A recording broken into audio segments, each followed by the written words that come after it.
Let's get rolling. Do not attempt to use what you learn in the long dark. You will die. What?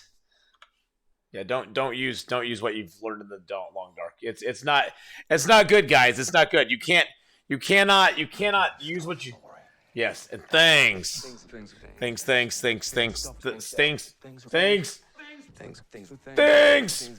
Stuff. What you learn in the long dark will not help you survive in the real world.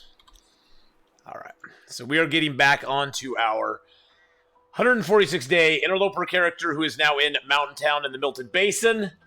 We have set up a base down here. We are trying to get the moose down here. We are waiting for a moose hide to cure down here so we can repair our moose hide jacket before we head up into Mountain Town. We actually have a pretty decent camp of stuff here. Stickman is Stickman. Well, he's sort of Stickman with an armor arm.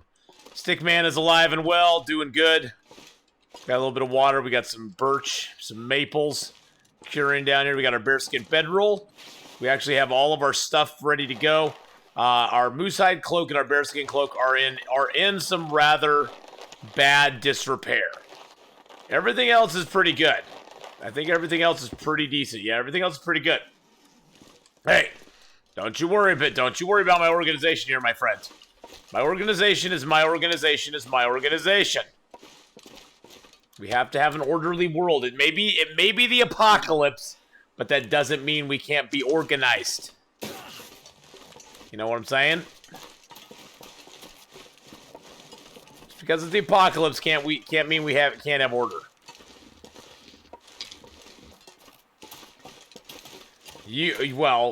I have to have an orderly world, but doesn't mean we can't have an orderly world. Doesn't mean the world has to go to crap.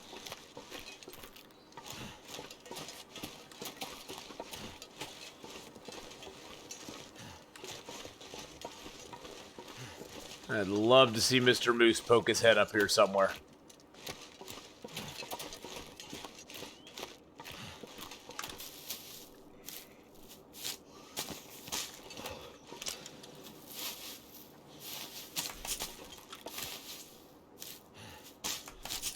I'd love to be looking at a spot right as the moose spawns. I mean, he has to like appear right out of thin air. It's not like he steps through a magic door and just like wanders into the wilderness through a magic door. He basically just goes poof and he's there. I want to see him do that. There are a lot of cattails in the Interloper. A lot more than people give credit for. I mean, we left cattails behind and we still have 38 cattails with us right now. And we left a lot of cattails back in the maintenance yard. I think we left like 40 or 60 cattails back there. I need to find some place to escape this cold. People are dying with cans of Pinnacle peaches in their hands, and you're making sure maple saplings are parallel to each other. Yes. Organize your death, people. Exactly. People have to organize their death. If you don't organize your death, how can you go out with dignity? How can you go out with dignity if you don't organize a little bit? Ooh, it's a stick. Ooh, it's more sticks. And more sticks. Well, that and I spend my time building stick men and stuff too. People are starving out there and I'm building stick men and making sure that my maples and birches are all lined up. Good. Does that make me a bad person? I don't think it does. I will have to do some cleaning and keep up with the crazy schedule. I'm going to help my little darling win the battle. Okay. Miss Candela, thank you so much for all your help. Thank you for all your help. I appreciate it so very much. Oh, don't answer that question yet, Ardonna.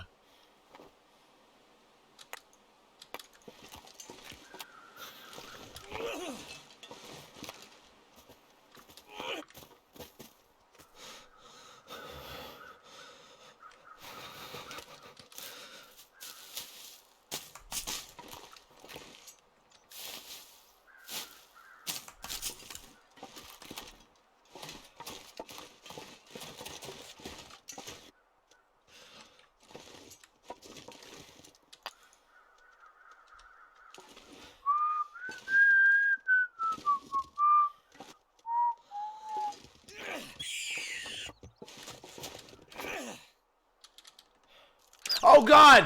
Oh, I didn't mean to be. I was going to pick him up and set him free. Leave something behind. I spam my button to pick him up, and it's the same button to break his little rabbity neck. I was going to set him free.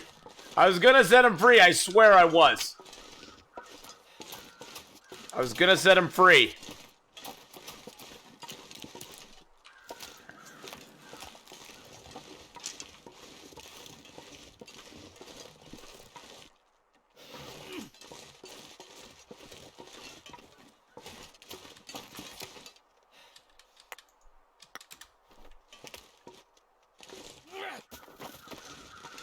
Really?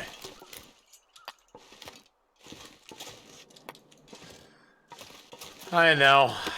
I'm a monster, Survivor Cold. Yeah, exactly. That's why I said just wait. I'm probably going to be a terrible person when I try to play with the rabbits. I didn't mean to break that little rabbit's neck. I know. I'm a monster. Murderer. As BK would say, as BK would spell out, murderer.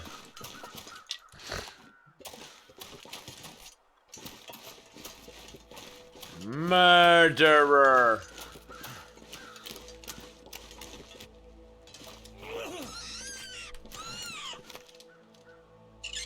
Okay, see? Look, I'm not... No, you spelled murderer wrong. It has a M-U-R-D-E-R-E-R. But see, I'm going to set him free. Goodbye. Go play with your friend. Oh, your friend's dead. I'm sorry. Go play with your... Go play with... some other bunny rabbit, maybe.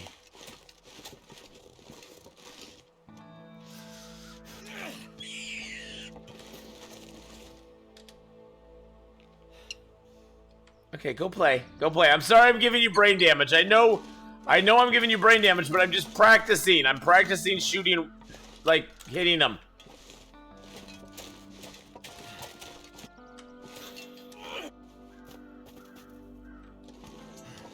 I'd like to get good at the long shots with these guys, but they're hard.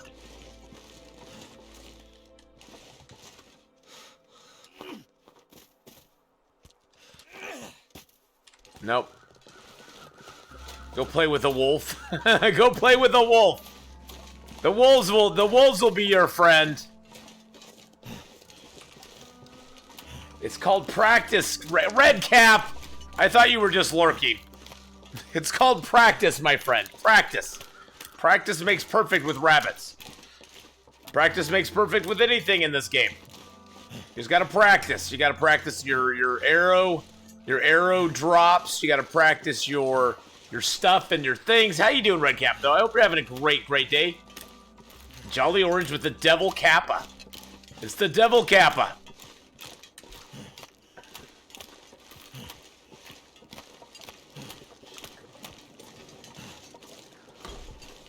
Sorry to keep using the smileys, guys, but the Twitch ones are tiny. Oh, that's fine. Don't worry about it.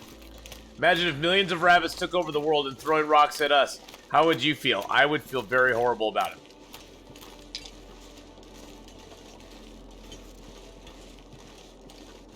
I don't honestly think we're going to get the moose to spawn here right now, guys.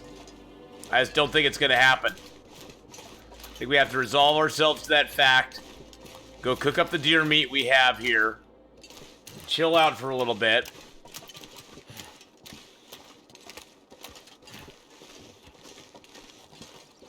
See, there's another rabbit area over there. There's rabbits all around this place. There's rabbits there. There's rabbits over there by the waterfall. Rabbits where we were hunting. And then there's also rabbits over, way over by the entrance to this zone.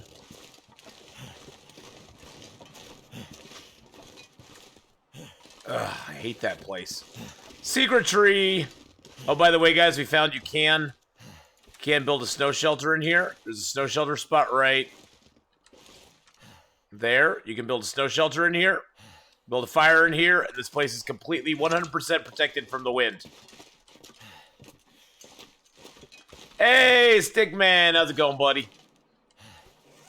100% protected from the wind. So, if you ever get a time when you need that, you can use it.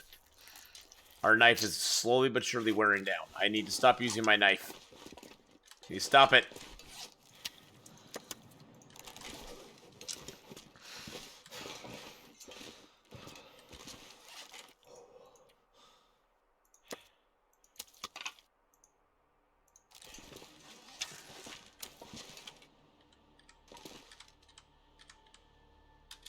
I have to resort to eating cattails if the supermarket shelves remain Dropping you this gear. empty. See, I got lucky. I went out and shopped about 3-4 days ago, and I got everything I need for about the next.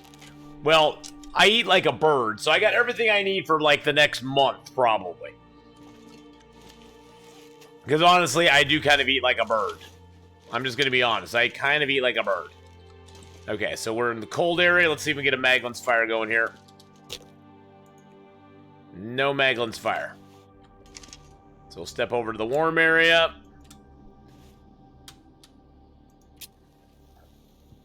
Light the fire from over here. Actually, you know what? It's not. We aren't that cold. Let's just light it. Let's just do it over here. That way we can have it sideways like I like it. Like I like it. So birds eat pizza with extra cheese? I don't know. This might go on for months. Nah. That didn't work. I ain't gonna join the mass hysteria of, oh my god, the world's burning down around us. I can run around with my hair on fire, waving my arms in the air. Ah!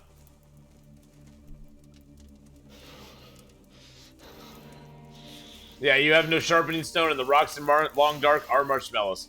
Turned out pretty well. I just get tired of that after a while. It gets exhausting.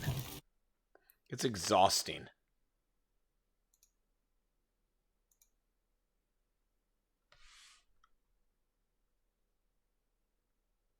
To keep an eye on everything. Keep an eye on all my stuff. And my things and my stuff. Alright. That should be good enough.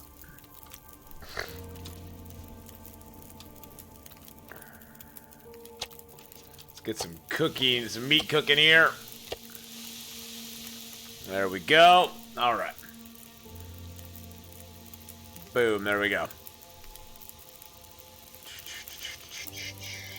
May have to use newspaper for other things if you know what I mean. No sneezing in chat. Well, you know what? You can sneeze all you want because this is a completely safe area, Star Wars Cowboy. People cannot catch things virally over the internet except for, you know, computer viruses, which don't count. So.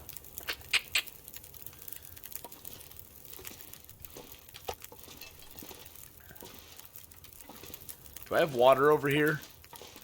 Got a couple liters of water, but not that much.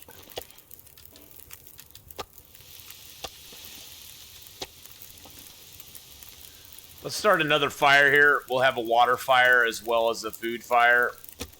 I just would feel better about having more water so I don't have to worry about running it out. So here's something. VR can cause motion sickness. Yes, it can.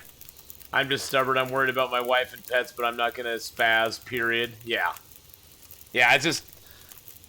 Everybody, I mean, is it a big concern? Yes, it is. I'm not denying the fact it is. Is it worth the freak out that everybody is going through right now? At the same time, no, it's not. It just, you need to approach it cautiously, calmly, and yes, for those of you who have, you know, compromised immune systems and are in the older population and stuff, you just need to take precautions. You need to be careful. You need to be careful who you expose yourself to, what you expose yourself to. But the freak out is ridiculous. You have perfectly healthy adults going into stores, buying them out of toilet paper and essential foods because they're afraid that the apocalypse is coming and they're going to have to stock up for 5 months worth of hunkering down and staying in their house for 5 months. It's ridiculous. It's ridiculous. I mean, I saw the line at Costco was insane. An hour and a half before they opened just for toilet paper. Just for toilet paper.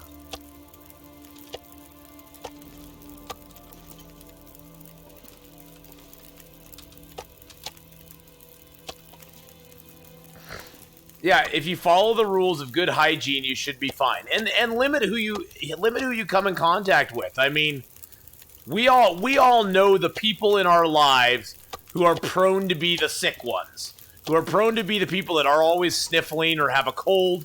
We know who those people are. Don't pretend you don't. Don't pretend you don't. You know that person at work that's the person that's always sniffling, always has a little, runny nose or whatever. You know who they are. Just avoid them. Avoid them like they have the plague. And just move a lot about your life. I mean,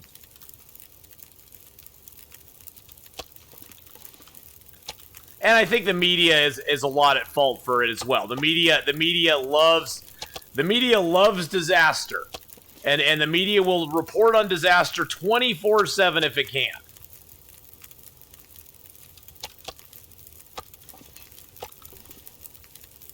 I mean, heck, they'll put out a story of something like ball pits at Chuck E. Cheese. You think they're safe for your children? Think again. And then they'll have like a 5-hour expose on how the ball pit at Chuck E. Cheese is going to kill your child to the point that you'll never let your child go in a ball pit at Chuck E. Cheese again. I mean, let's just be real. Let's just be real. That's what the media likes to do. The media likes to make us panic because they know that it leads to lots of viewers for them. And I'm not saying it's not worth panicking over. I'm not saying it's not worth being concerned about. I'm just saying it's not worth losing your goddamn mind for.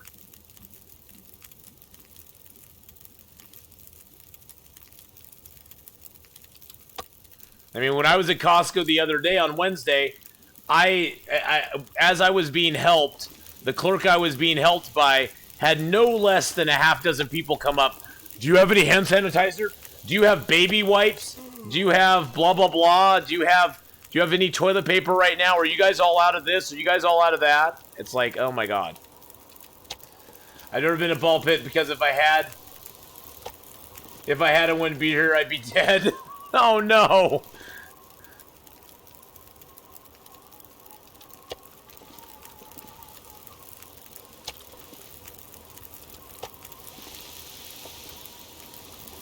Okay. Watching Eth is enough to learn how to be OCD. You don't even have to be OCD. Just be careful. Just be careful. Like I said, be careful who you come in contact with. Be careful who you're associating with. Keep your distance. Keep a distance between you and the people around you. Watch for people who are sneezing and not, and if you're going to sneeze, people, even if you're not sick, if you're going to sneeze, do the dab. Do a little bit of a dab. If you're going to sneeze, go into your arm. Don't be open world sneezing, okay? It's gross whether you have coronavirus or not. It's just gross. Just gross, and your mother should have taught you better. I mean, I know sometimes it'll catch you by surprise, and you can't do anything about it, and you have to quickly cover your hand, do your hands over it. But I'd say 85% of the time, I know when I'm going to sneeze. I can feel it. I can feel it when I'm going to sneeze. 85%, maybe even more. Yeah, use a tissue. Use your, in worst case, use your arm. Use your elbow, the inside of your elbow. Your inner elbow. What is that called? What is this part called? This is your elbow. What's this called? Your elbow nook? Your elbow crook? The inside elbow? That doesn't sound right. Is it the crook? Okay, it's the crook of your arm. Use the crook of your arm.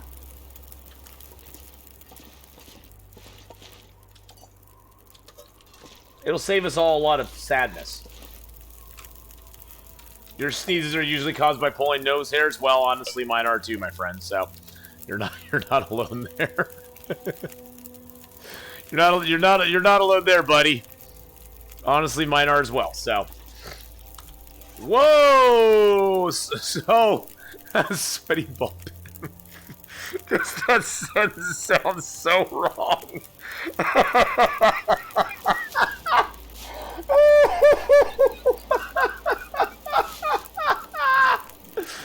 Oh, that sounds so wrong. Oh God. Star Wars Cowboy. Where my mind went on that one. Whoa. Hey-o. Oh God. Oh. And I'm turning like bright red. I'm turning like bright red right now. I know it.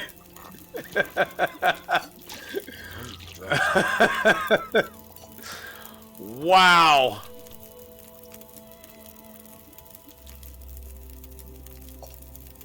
Oh my god. That's too funny. Wow. Where this chat takes us some days.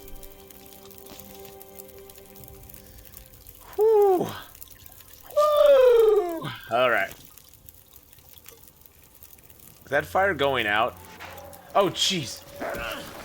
Our Donna just gifted her 7th gift sub to the channel, giving Jolly Orange a tier 1 sub for a month. Oh my goodness, Ardonna, you are a beautiful, beautiful human. Thank you so much for gifting out that tier 1 sub to Jolly Orange. Thank you for gifting him a sub for a month. Jolly Orange, enjoy. Welcome to the sub club. Enjoy your month of sub for free. Enjoy all your emotes. Enjoy tomorrow if you come by and subscribe Song Request Sunday. She's just standing in for Mark Wars, who Mark Wars is off helping the humans in the best way he can, people, by helping some older people deal with stuff and things. So, people are older and shut in. I think he said him and his family were going to be delivering some meals out today, which is awesome. Big props to him and the whole Wars family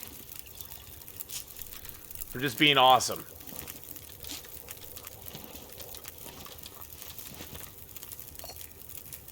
I'm just gonna cook up all my teas. Not that I'm gonna keep them with me. Okay, let's put water on there. Nope, 2 liters. Yes, he is. He's very generous. He's been very generous to my channel. He's very generous to the community he lives in. He's an all-around good guy. I wasn't talking to you, Siri. I wasn't talking to you. Why did Siri pick up on that and pretend like I was talking to her?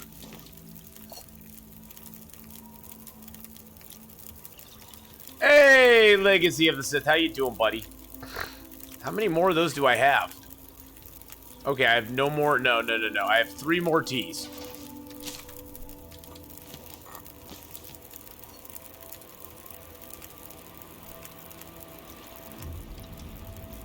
Because Siri is listening and watching and getting into your business. Yeah, she is.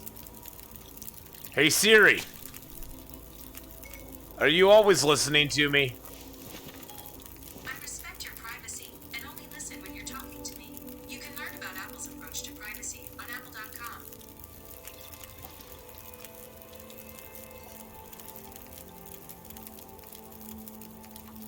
She lies.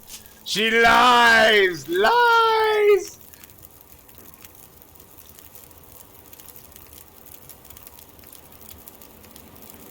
Let's throw a stick on there. Alright. I'm gonna leave those here. I'm gonna get the water off of here. Pick that one up. Get the water off of there. Pick that one up. Alright, there we go. Alright, so we got some teas made. Got some stuff and things going on. Good lord, we have a lot of stuff here. My moose hide's at 99%. That's what I'm waiting for, guys. I'm waiting for my moose hide to cure. That's what I want to get done. That's what I'm waiting for. Once the moose hide is done, we will repair our cloak. We'll abandon killing the moose here, unless we can get him. Unless we get him by that time.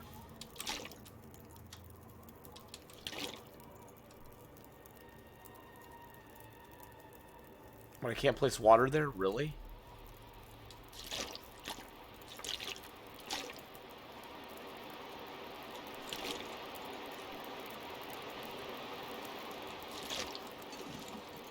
Oh man, oh man, oh man.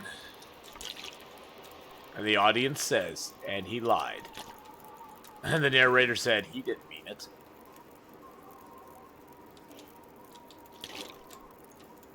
Something's gotta go. Nothing's gotta go, buddy. You're fine.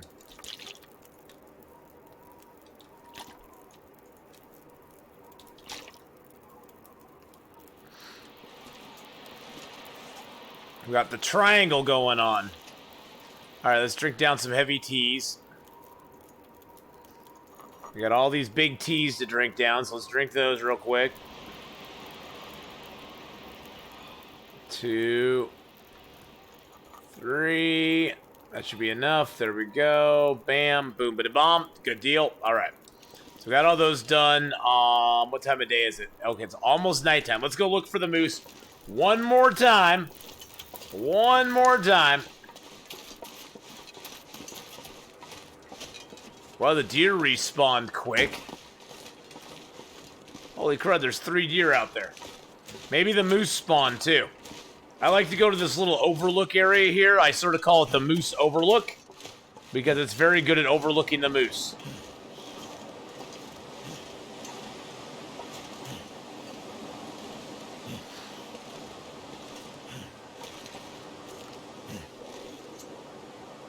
Although it does not appear that he is up right now.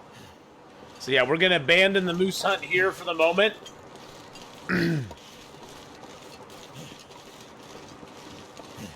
Heavy tea in the bears. Yeah.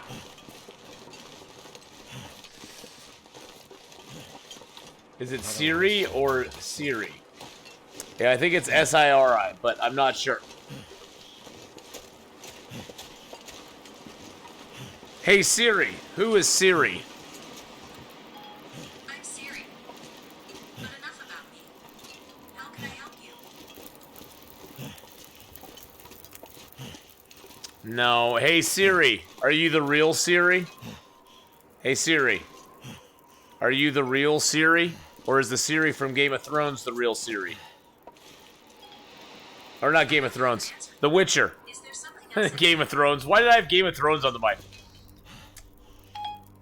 Hey Siri. Hey Siri. Are you the real Siri, or is Siri from The Witcher the real Siri? I don't have an answer for that.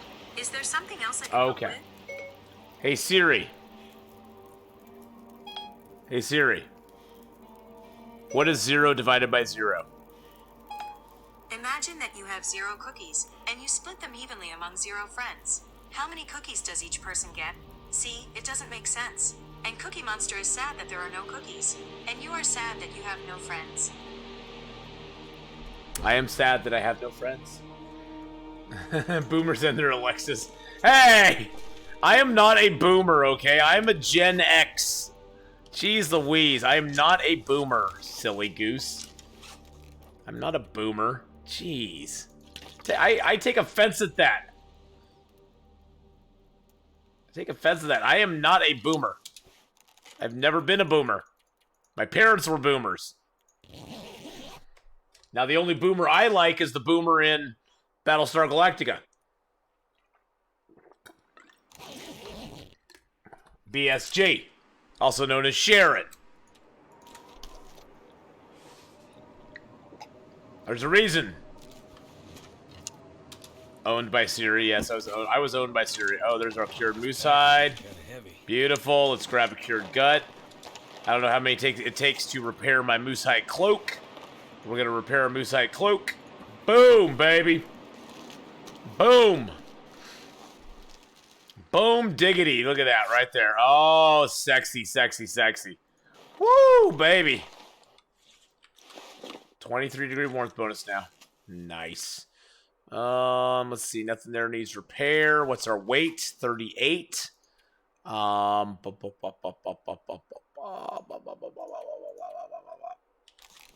Okay. I do need to take my pry bar and my storm lantern and my hacksaw. I need to take all the birch. No, I don't need to take all the birch. I'm just gonna take some of the cured birch. I can leave the fresh stuff here. I do need to make some arrows while I'm up there. Green and green. So let's drop those. Where's a cured one? Is that a cured one? And that's a cured one. Okay, we'll take those. I'll leave the rest to cure.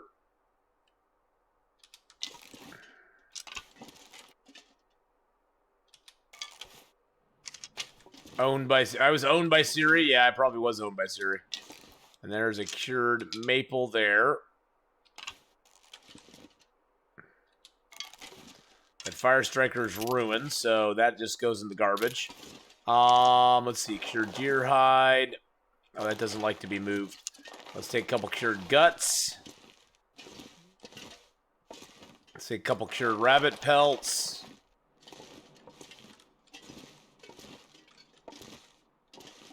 Those are all fresh still. So I'm at 44 kilos right now, guys. I do not need all those, so let's break those down into sticks. You know, Legend, we're doing pretty good. We had a good morning of Long Dark. We made some progress. We then had fun playing Siberia 3. We're now back in the Long Dark. Oh, that's what I was gonna do. I was gonna leave my pistol here. Let's drop that. Let's drop all those. Drop all those. I don't need the revolver where I'm going. Where I'm going, we don't need a revolver. We're gonna come right back out this way anyway. So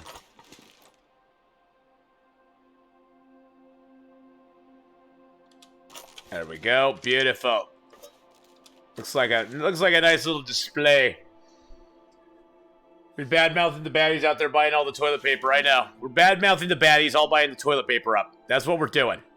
That's what we're doing. We're being mean. We're talking crap about them all. Okay, so I got sticks. I got a book that I already read. So let's drop the book. Oh, look. See, Stickman has his own book to read. Yay. Yay, Stickman. Okay, let's give him some more hair. I'll pick up sticks on the way. There we go. There we go.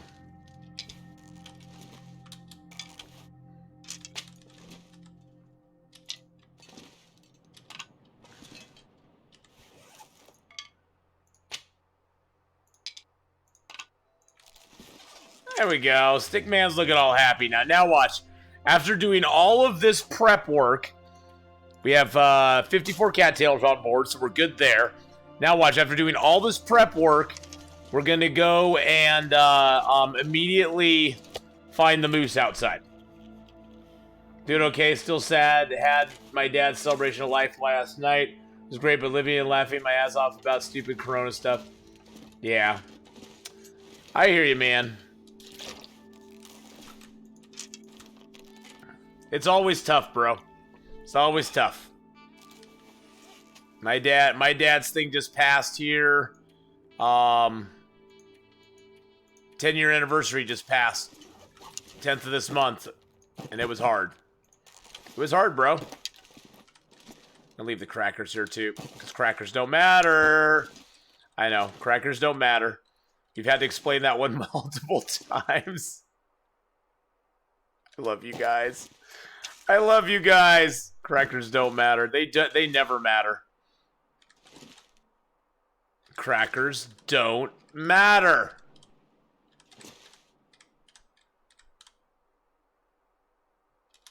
I want my ice cream. Ice cream, you scream. We all scream for ice cream.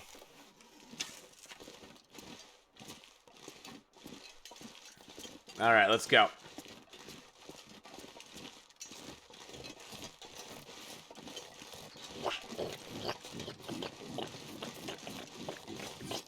$39.99. We can't have a 1/10 of a kilo on us more. No, we can't have 0.01 kilos more than we have on us right now. And still be able to get out of here. That's how overweight we are. That's how much we're there. Oh, we want Ville 2. We want Ville 2. Now watch, the moose is going to be out here too. The moose is going to be like, oh, you're leaving? I guess I should come out and say hi before you go.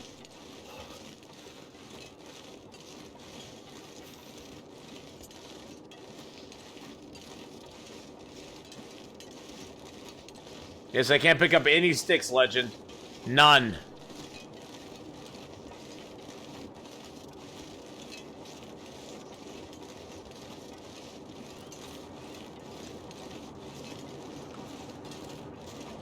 Nope, there we go. Okay, I guess no moose still.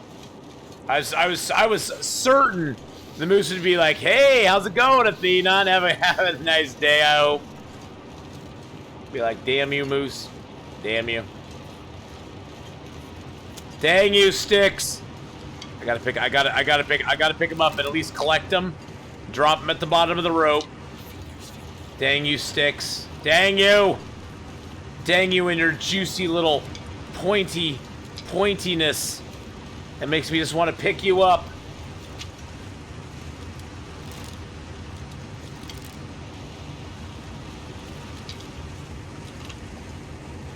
When I think of the coronavirus, a person is smart. People are dumb, panicky, dangerous animals. Exactly. Exactly. Hey, Lauren the Short, thank you so much for the host there, my darling. How are you today? I hope you are doing well. I saw Lauren's post up. Everybody keep Lauren in your thoughts because she works locally in Portland in the entertainment booking industry. And I saw her post on Twitter the other day, and I felt really bad because, like, so Portland, basically they've shut down all events with over 250 people for quite a while. I'm not sure how long exactly, but it basically is what she does. So please keep her in your thoughts and everything because, yeah, that's going to suck. That's going to suck, not being able to, like, actually do that. So, 4 weeks is the ban? Oh, God. Oh, God. Well, it screwed me up, too, Lauren, because I have a big gaming convention over spring break that I usually go to, but it doesn't affect me like it does you because you actually, like, are working in the industry and are really directly affected by it all. And I feel really bad that you are. I'm so sorry that that's happening to you. Luckily for me, I work in an industry that thrives when there's panic, unreason, and fear. Because we sell cigarettes and tobacco and alcohol. So we are sort of a go-to. If people have to choose between going out and possibly getting the coronavirus and getting their cigs and beer and not going out, they'll probably go out and get their cigs and beer.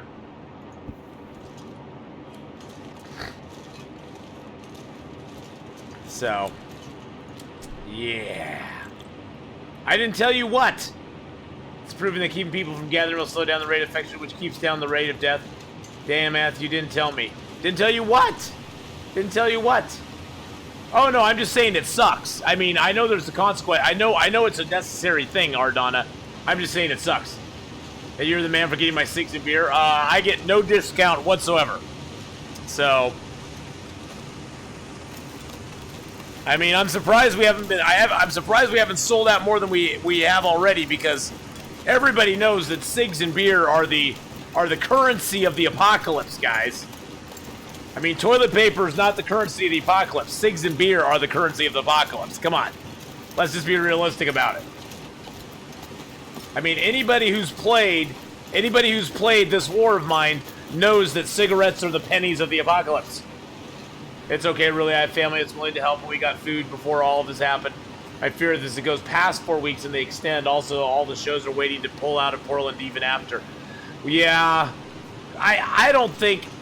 See, I think the thing, Lauren, is that it's widespread enough that it's not just affecting Portland, it's affecting everywhere. And so, just because it's specifically affecting Portland and Washington right now, I don't think it's going to, I don't think it's going to cause people to forever flee the area because, you know, it'd be different if it was just isolated, say, Oregon and Washington or something like that, but it's nationwide, it's worldwide. It's worldwide. It's having worldwide repercussions at this point. And yes, some of it is a little bit, I think, overdone.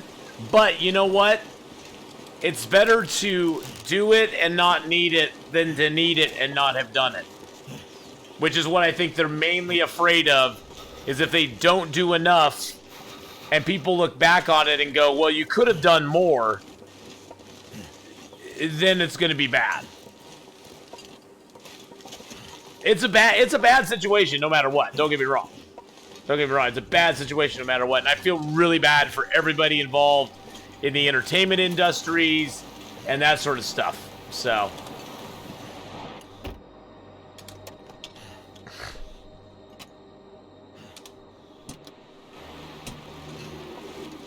Now this right here, guys, this is the apocalypse. This is the true apocalypse here, boys and girls. Oh, was the key not in there? I didn't even look for the key. I'm such a goob. I'm such a goober. No key in here.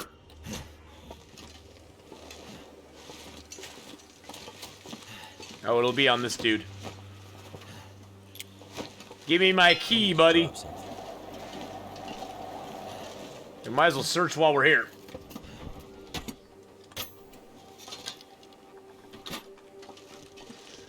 I'm suddenly starting to realize that people keep talking about how I work in entertainment.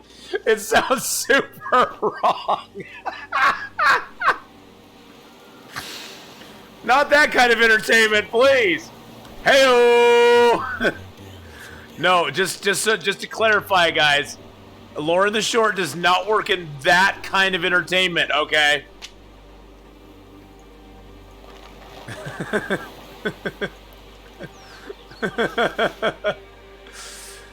Woo! Whoa! Hey-o!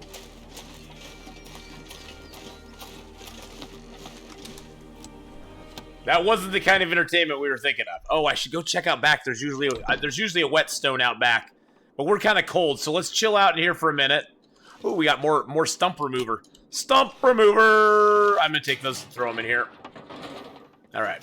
This is my trash can of holding, guys. You know how you have a bag of holding in like D&D? This is my trash can of holding. This is where I hold all my excess stuff that I don't want to carry around with me. Because I'm like, okay, I don't need to have an extra pry bar on me. I'm going to throw it in here. I don't need to have this extra sewing kit, so I'm going to throw it in there. I don't need to have this newsprint, so I'm going to throw it in there. So this is my trash can of holding. This is the one that we put all of our stuff in that we don't need to carry with us. I don't need all these tiny teas. So I want to drink the big ones first. Yeah, I have a few tiny teas. I probably need to just drink some of them, because the chances of me getting food poisoning or anything like that at this point is probably pretty slim. I do have a lot of birch bark tea too, and 3 stems, so that's always good. That's always good. We got a lot of stuff there. Okay, so let's drink down this tea here just a little bit more. Boop. There we go. Okay, down to 0-1. Good. Drink this one down just a little bit more. Just drink this one down to right about there. There we go. We got another small tea. Minimize, Ath. Minimize. I don't like to minimize, though. Flare. I don't really need a flare, but I'll take it anyway because it's there. Oh, you know what we'd always love is the toilet water. People always say you take it out of the tanks, but I disagree. I disagree. My water had a little bit of brown chunks in it, honestly. A little brown. They add some flavor to it. They told me they were raisins, but I don't believe them. We all want our water to be a little chewy. Yes, we want our water to be a little chewy. Oh, not Chewbacca. You just want your water to be chewy. I gotcha. Let's throw the books in here. I just love throwing this stuff in here because I hate having it scattered around. It has a little mystery. It's the mystery flavor, guys. It's the mystery flavor. Yeah, exactly. I mean, you know, you think that we don't have water that comes out of a tap here. Oh, Hadrian, what? What? Why is Hadrian here still? Oh my goodness, how you doing, Hadrian? You sexy son of a bee sting.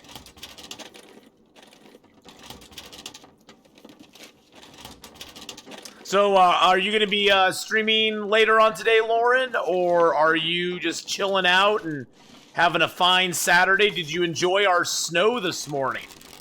Wait and see who's in chat is from the local area too, by the way. I don't know if you know that or not, but he is from the local area as well. Let's give a shout out to Lauren the Short. He's not a broadcaster or anything. He's a guy that I know from work. So there's a shout out for Lauren. She plays a lot of 7 Days to Die. I know you love that game, BK. So go over and give her a follow real quick and check her out. Also, she's streaming right now, but I love I love Nelvara to death. She's an awesome, awesome streamer. Wonderfully amazing young lady. Please go give her a follow as well. Ooh, got that. My clothing alphabetic. We have the rabbit skin hat and gloves. We got a toque underneath. We got a moose hide cloak with a bearskin jacket underneath. We got 2 thin wool sweaters. We got deerskin boots and pants and boots and pants and boots and pants. We got 1 pair of socks, 1 pair of underwear. We got combat pants and a moose hide satchel. So, there we go. There we go.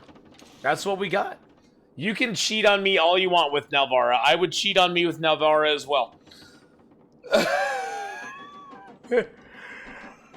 Nelvara is way cuter than I am, Hadrian, so I completely understand. I completely understand. I don't look at it as cheating. I look at it as expanding your horizons, my friend. Yes, Lauren, we've rated and hosted Lauren a little bit. And probably not today, but the snow was cool. I'm using today to clean my space and figure out some stuff for the next month. Gotcha. Very nice. I wish I had time to figure out stuff for the next month, but I just play it day by day for the most part. I can barely figure out my next week. For me, it's long dark, long dark, long dark. A little more long dark and some long dark, and oh, some Red Dead Redemption 2 when I get a moment to do it. So, put the pot on the stove. Oh, look at all the pot we got, guys. We got I think we have 4 pots now.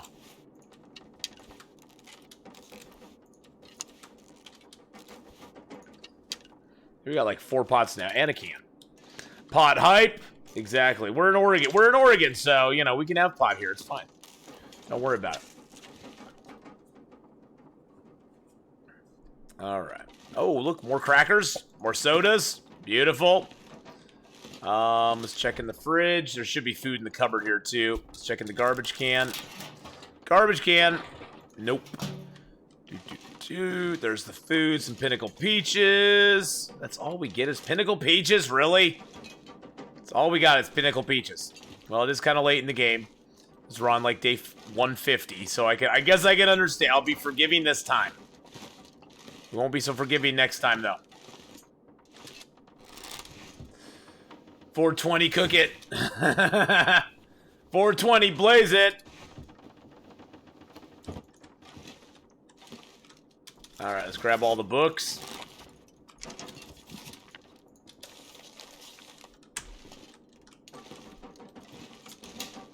Oh, look, it's a Guns, Guns, Guns book. Guns, Guns, Guns. The advanced Guns, Guns, Guns. So the interesting thing, guys, there's 2 gun books in the game. There's the Advanced Guns, Guns, Guns, which is a 25-hour research book. There's the Other Guns book, which is a 4-hour research book. If you want to use those to up your skills, never read the Advanced Gun book before level 5, before level 4. The advanced gun, the regular gun book, you can only read up to level 4. The 4-hour one. The advanced gun book, you can actually read after you get to level 4. Between level 4 and 5, there's usually 2 in the world, and if you find both of them, you can get 50 skill ups, basically. That'll get you very close to getting level 5. So hang off on reading that one until later, because you get a lot of stuff from it, so. Crackers have lives, too? Okay, well. By the way, the pot shops are probably doing great right now. Sit at home, do pot, watch Netflix. Yeah, well, I work in the tobacco industry, and our stores have been really hopping the last few days or so. It's been non-freaking stop. It's been non-stop. It's been cray-cray.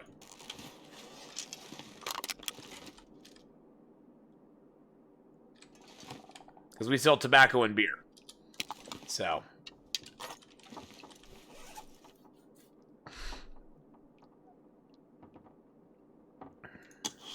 Oh, I need to drop. Oh, no, I need to put the papers in there, too. Put the papers in there. Nope. Nope. Nope. Sort it by weight. Sort it by quality, please. Thank you very much. There we go. Okay, all the papers are in there. I need to drop the green birch, and I need to put that stump remover down. Stump remover down, green birch down. There we go. Blop, blop. Do I smoke at all? I enjoy a good cigar every once in a while, but that's about it. I personally have never...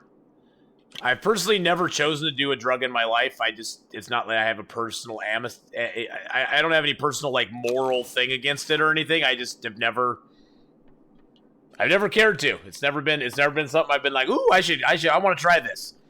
There's nothing, I mean, I hung out with all the stoners in high school, so it's not like I ever had, now, it's not like I didn't have the opportunity. I just never made the choice to, so. But I smoke a cigar every once in a while. I enjoy a good cigar every once in a while. But that's about it. I've not finished the story mode for game yet. I went back and played on the 7-day solo run for a bit. Yeah, 7 days is definitely the game you are really good at. So, but yes, if you enjoy 7 Days to Die, go check out Laura the Short. She gives some really good gameplay with 7 Days to Die, guys. She's awesome, and she has tried Long Dark too. So go give her a watch on that as well, because you'll find it very good, very awesome. She's a really sweet gal, so go give her a follow and check her out sometime, because it's worth it. It's worth it, and she's a local gal too, so we gotta help out the locals, the local yokels. Okay, so your issues, you're hoarder and prepper. Well, play on Interloper. You won't be able to hoard or prep anything. There's not much to hoard or prep on Interloper. Interloper is a completely different game than the rest of it. Once you get up above to Stalker level, even Stalker has less stuff than the other levels. Although, in my opinion, there's still a lot of gear even on Stalker. But I was waiting to get warmed up, Survivor Cold. But thank you for the reminder. Yeah, there's usually a whetstone and some lumber outside. I was just waiting to get warmed up before I went out there. And to pick the rose hips. Boop, boop. Boop, boop. I can't pass up the rose hips. Rose hips and mushrooms are one of the key ingredients to success in Interloper, because, wow, lots of wood. Do we get the whetstone? No whetstone. No! The rose hips and mushrooms are a key success to Interloper, because for every tea that you cook, every coffee you cook, every tea that you get made up, you get a skill up for once you cook it. And you want to get your cooking to 5 as fast as you possibly can, because cooking 5 is OP, and you want to be OP as quickly as you possibly can. So, all right, I'm gonna leave the cedar here. No, cancel that. I'm gonna leave the cedar here. There we go. Throw the tinder plugs in here because I don't need tinder plugs anymore. Oh, I have that extra clothing on. That's what I was like. Why am I so heavy? Why am I so heavy? Okay. Thought of a really cool base design.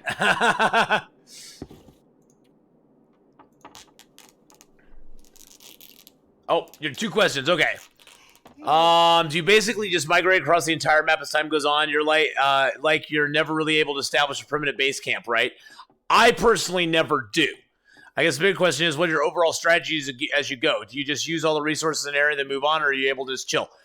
Pretty much for me, apathetic Brent, I utilize the resources that are there. I then get wood, food, and water cached in an area, and I pretty much just set it up so I can move back through there and just have what I need as I go. Right now I could travel from here through Milton Basin, Forlorn Muskeg into either Mystery Lake or into Bleak Inlet, and I'll have food and water all the way along the way. I usually set up mini camps in every zone if I can. Let's just put it that way. There's certain spots I like in every zone that I try to set up a little mini camp in every zone that I've lived in and visited and enjoyed. Wow, it is really dark in here. But yes, I tend to migrate in the game. I don't like to base up in this game.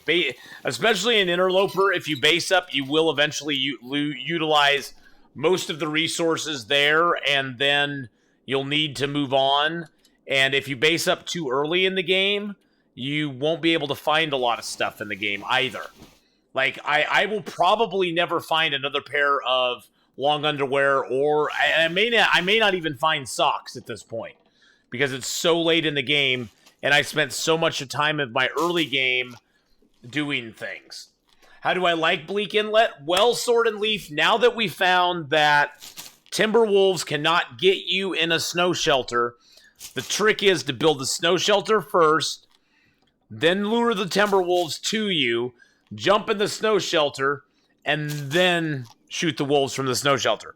If you taking them on mano a mano is really cool and tough and everything, but you'll usually probably get hit at least 4, 5, or 6 or 7 times when you're fighting them like that. Now I'm talking if you don't have the revolver.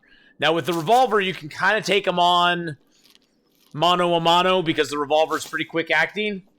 The clothing items disappear as the game progresses. No, all clothing items don't disappear unless they're in a drawer.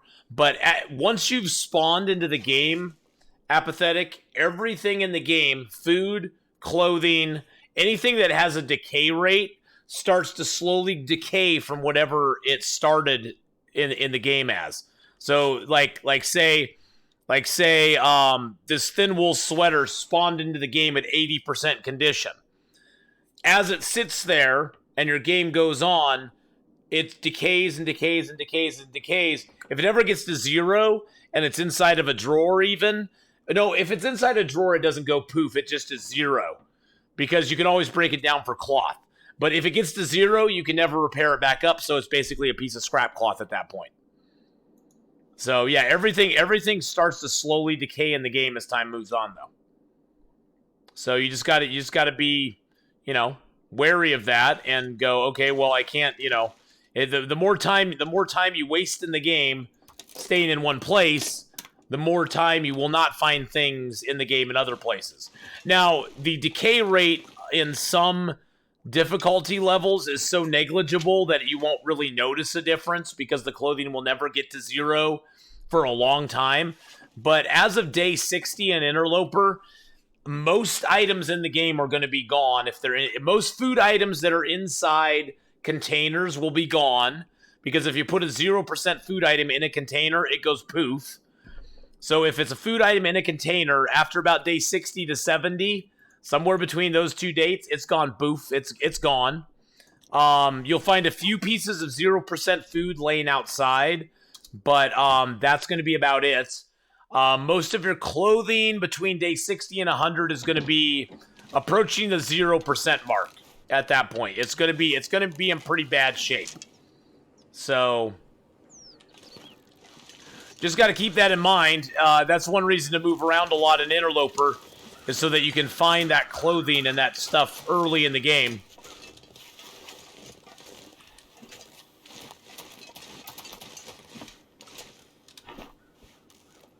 I'm gonna leave the arrowheads. No, I'm gonna keep the arrowheads on me. Let's see. I have 3 arrowheads. Let's take a birch. Let's take our feathers. Let's take another birch too. Just cuz. Take one of our rabbit pelts. And nah, I'm gonna leave the guts. What's the condition on my bow? 55. Okay, it's not too bad. I don't see any wolves, which is weird. There's usually wolves right here somewhere.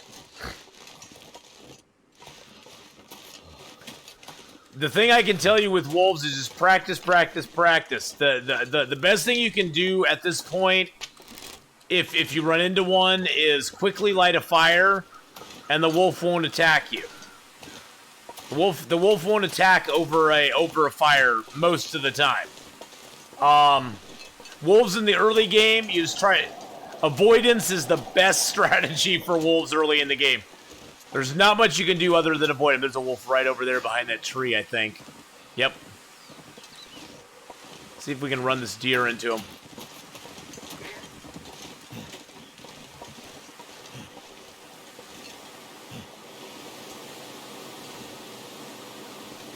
Can't feel my hands.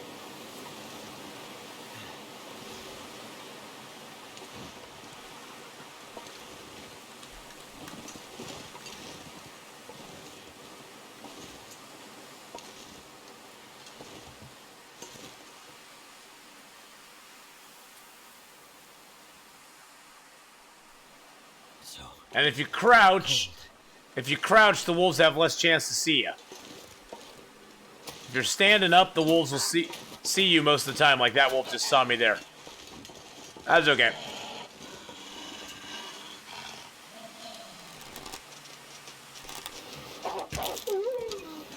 I found the best strategy is shoot him in the face.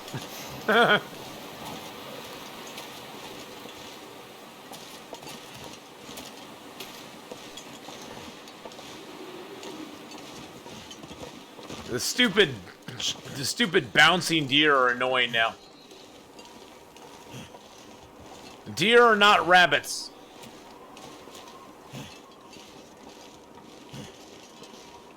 Boing, boing, boing.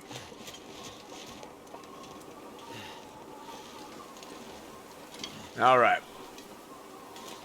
Now, Milton has a lot of good things about it. I know a lot of people don't like Milton because of all the wolves. The wolves can be scary. But the thing I like about Milton is that it has a lot of houses you can duck into. If you're careful, and you kind of go between houses, you can sort of like jump from house to house and avoid the wolves altogether if you want to. Yeah, you got to get good at pulling them into prey. It's gotten a lot harder. The pathing used to be way easier on the deer. The deer would generally run directly away from you if they saw you.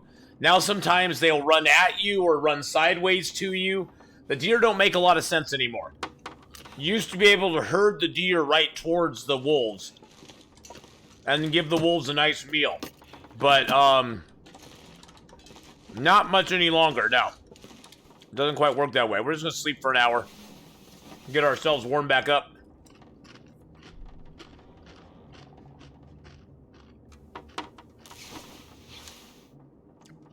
Well, one thing, Apathetic Brent, is enjoy that extra gear that you have right now. Because when you get to Interloper, you won't have it. You won't have it at all, my friend. The thing to get ready for Interloper with is make sure that you know how to get your forge runs done. Think about where you're going to get your early hides for deer and rabbits. Because if you do get early hides for deer and rabbits, you can actually make rabbit skin gloves and pants, or rabbit skin gloves and hat. And you can also make deerskin boots and pants because they only take sewing kits to make those. You don't have to have the... Ooh! Ooh! Ooh! Oh, jeez. Oh, jeez. You don't have, you can make the deer skin boots and pants and the rabbit skin hat and gloves before you even do it. What the heck just happened right there?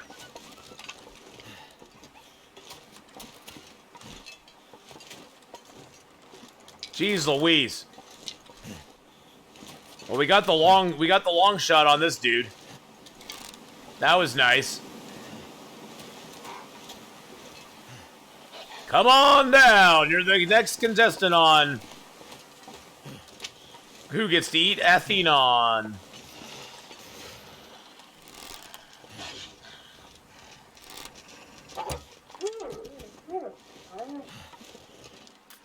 Where's my arrow, you little bugger?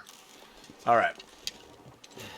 So yeah, that's the one thing to really keep in mind on Interloper. Sorry, I had so much wolf activity so fast.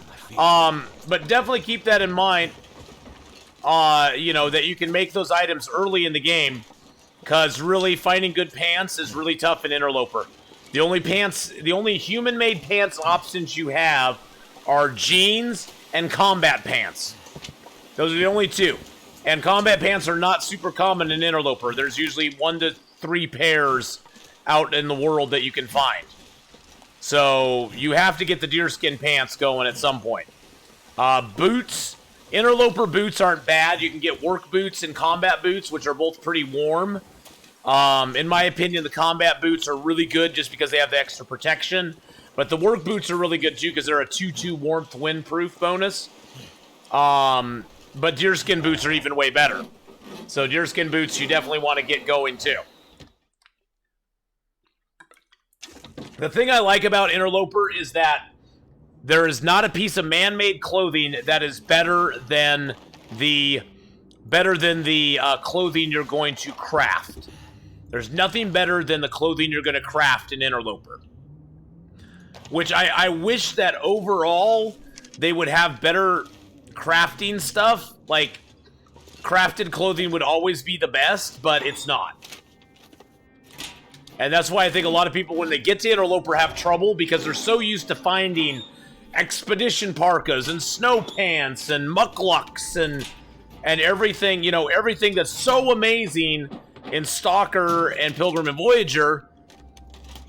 And then they're like, you know, you can get thin wool sweaters in Interloper. That's the best sweater you can get, period.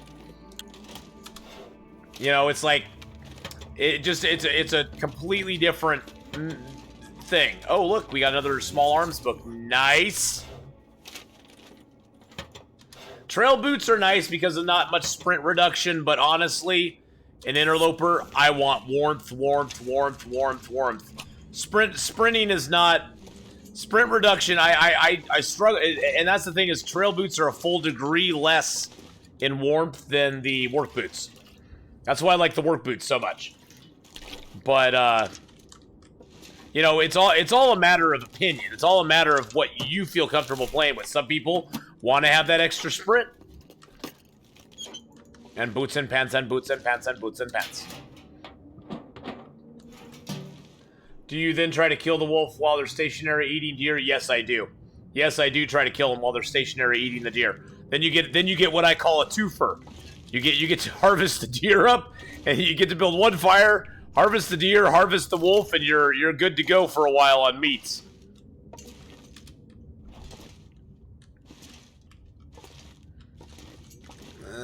Don't see it in there. Oh, they like beef jerky. They like beef jerky this time. Okay. Sometimes they like candy bars. Sometimes they like beef jerky. Usually there's a box of crackers hanging around here somewhere. Oh, 1, 2, 3 boxes of crackers. What? Who hacked my game? Who hacked my game and gave me multiple boxes of crackers? What is up with that? There's a cup of coffee in here. Okay, see? Nobody hacked it. It's fine. It's fine. Crackers don't matter? No, they don't matter. They don't. They don't, my friend. You're right. Crackers do not matter. Sometimes if you kill a wolf, if you get a wolf who runs down a deer, you can throw enough rocks at it until he runs away. Yes, you can do that. The best thing is creep up on him, stealth him, and just keep throwing rocks at him until he goes, "What the heck?" and he just runs away. He'll never see you. Crouching is awesome because your aggro radius goes down to such a tiny bubble that they have to be really close to you to actually see you and know that you're hitting them with rocks. It's so nice.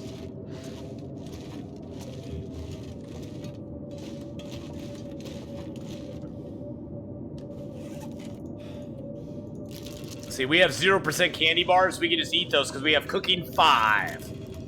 See, look at all this food that's like wearing down. I mean, this stuff decays very slowly too. Sardines, I'm surprised that sardines at 47%, to be honest. That's kind of shocking. But it must have spawned at like a really high percentage. But a lot of these things, now crackers never actually wear down. Crackers never actually go down in condition. Whatever you find the crackers at, that's the condition they spawned at, so. They have a condition for some reason, but they never actually lose condition over time.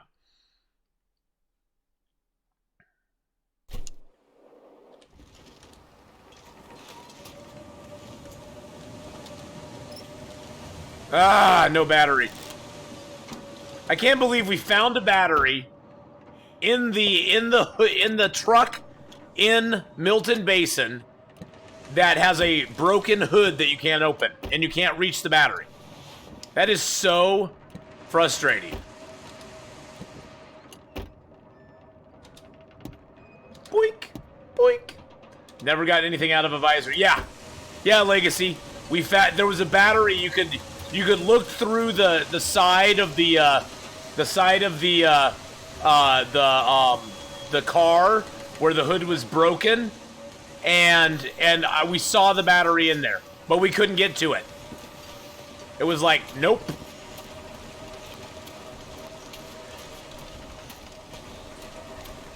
It sucked. Oh, I didn't search the trunk. We'll search it when we're coming back, so we're just go. I didn't search the trunk, really? What a goob. What a goober. I got talking about my battery. I got triggered about my battery, Torque, and I just forgot about it. I got Torque. Took. I mean, Took, Torque, not Torque, Took. I got torqued about my battery, and I forgot about it.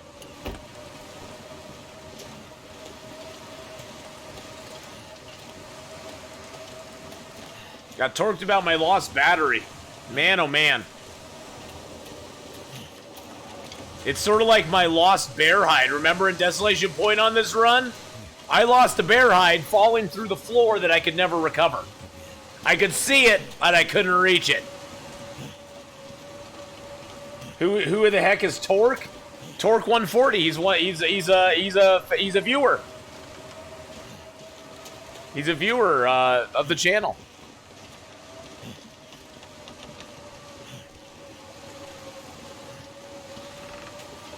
Let's put her on auto walk. Nope, I didn't do it right. There we go. Boop, boop, boop, boop, boop.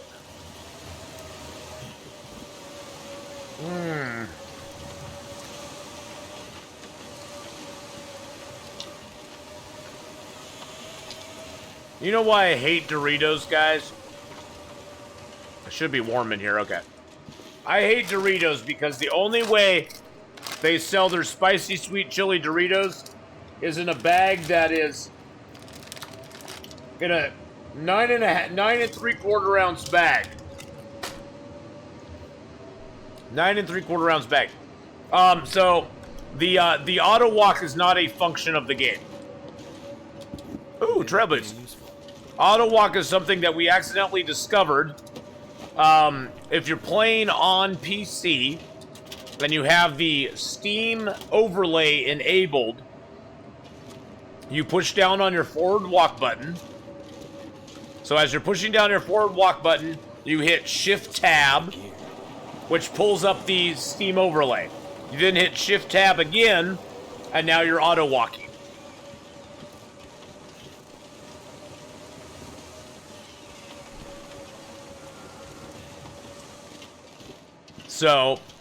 But you have to be playing with the Steam overlay turned on. We discovered it completely by accident one day, Apathetic Brent, because I was trying to see how many hours I had played in the game, so I hit Shift Tab while I was walking, and then when I Shift Tabbed back out, I was still walking, and I'm like, what the heck's going on? And then we scienced it for a little bit, and we figured out that that's what it was. So that's all you got to do. And it sounds like you're playing on PC, so you should be good to go. It's really nice for those long walks where you really have no action going on, and you're like, okay, I just want to get over there. Oh, look at that nice desolation. I want that Desolation Point picture. That's really awesome.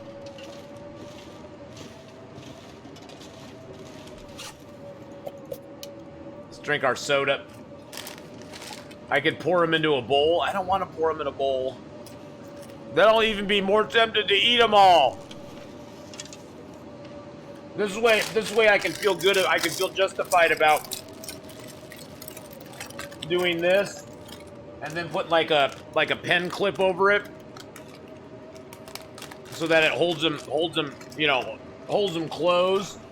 So I can't eat them anymore? I can feel good about that.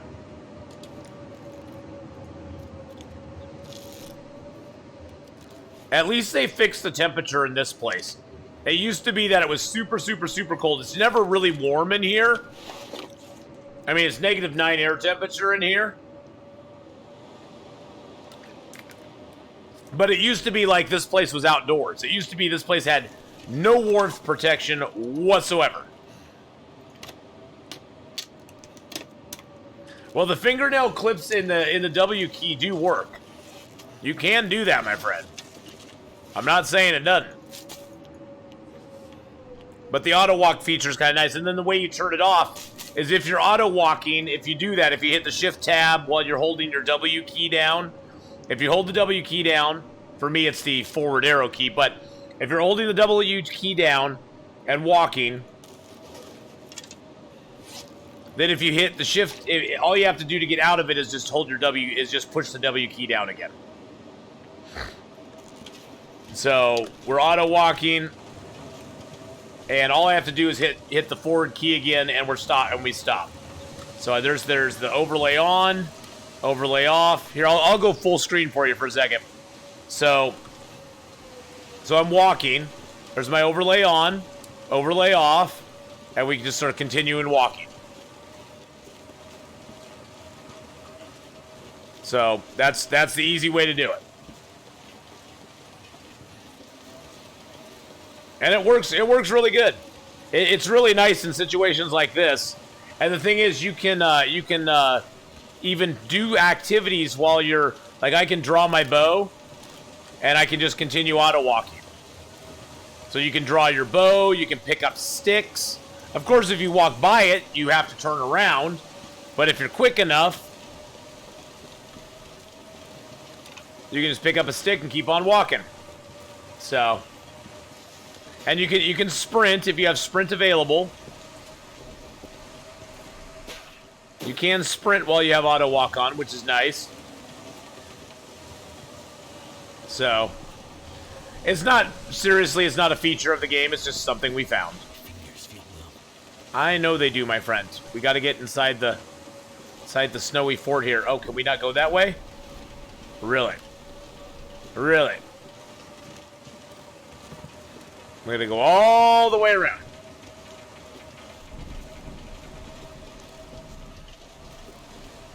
But, you know, like I said, Brent, the nail clippers work too. The nail clippers work as well, so. All right.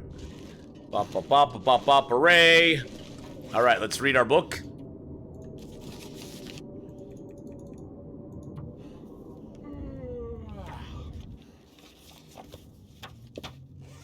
There we go.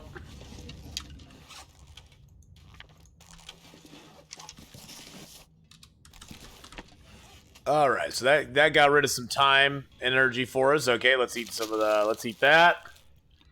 Hey, you bring light in. How you doing? How goes the archery simulator? It's going pretty good. They're a bit clunkier than my solution. Yeah, that's true. That's true. Nail clippers are a little bit clunkier than the way we do it. So, hey, it's been going pretty good, my friend. It's been going pretty good. We got our bear-eyed bedroll now made. Oh, we have 2 hacksaws. Should probably just destroy the other one.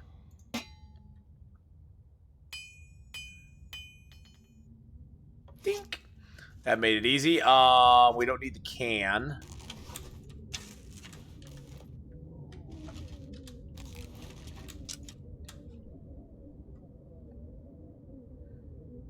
There's the bed. All right, let's get ourselves full of water. I don't know if there's any other maintenance we can do. I have not found another whetstone. We may have to. We may have to on our way back to Bleak Inlet. We may need to stop and make another knife and hatchet. It's a consideration. It's something we have to consider that we're going to have to do.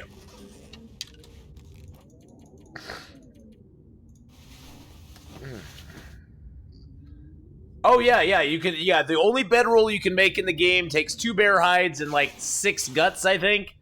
It's really OP though. I mean, it's very heavy. It weighs 3 times as much as a regular bedroll, but if I can get it to lay down here. The guy who drank his own pee doesn't seem so crazy right now. But when fully formed, I'll just pull it up on here. When fully formed, it has a where's the stats for it?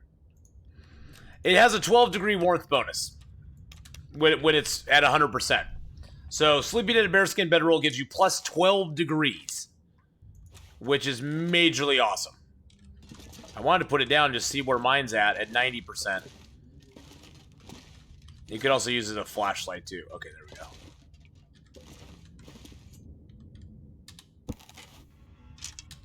So see, mine right now gives a 10.7 degrees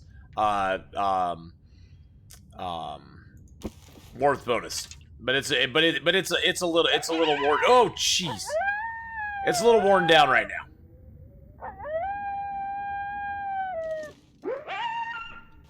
Thank you so much for the 200 biddies there, Valor Lickin'. You demand. You demand, my man. Okay, it's too dark in here to see crap. I wish they'd fix the lighting a little bit better. Some places are just so dark at dawn, it's just annoying. Thank you, Valor Lickin', for the 200 biddies. I appreciate that so much. Let's get some wolf bits up in chat, boys and girls. And it does scare off wolves, too. I actually have a lot of wolves who get scared by my combined bedroll and jacket. I don't know if they make a separate roll or if they combine into one big nasty roll that scare them away, but yeah. I find that they're very effective. Very effective against the wolves. The wolves do not like them at all. Not one little bit. Heck, that wolf over here almost attacked me, and then he just turned tail at the last minute and fled. He was like, nope. I think it's because they know you flexed on the game, and you killed enough bears to have them. So...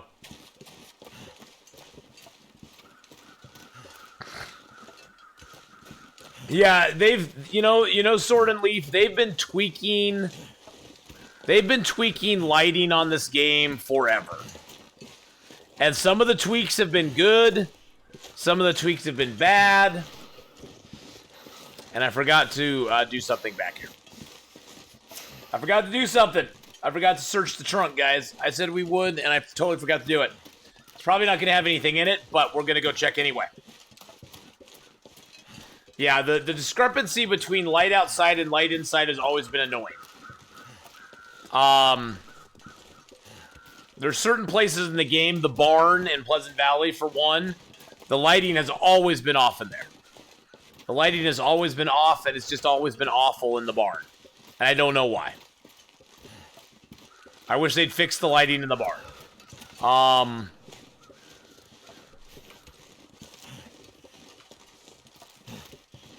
But, they've been tweaking it and trying to fix it for a while.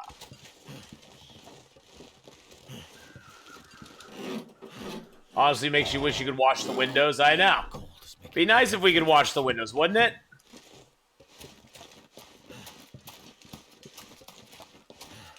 Yeah, I think my internet's getting slammed around here. So I'm dropping a few frames here and there. But, yeah, I don't think it's either OBS is screwing some stuff up. I mean, in 8 hours, we've dropped 5,600 frames, which is 0.3%. Die if I don't warm up soon. I've just been kind of keeping an eye on it, so I don't know if it's the local ISP. I don't know if it is I don't know if it's Twitch. I don't know if it's me. I wish I could tell. I wish I knew of a surefire way to tell where it was. Alright, let's see if we got some car batteries, boys and girls.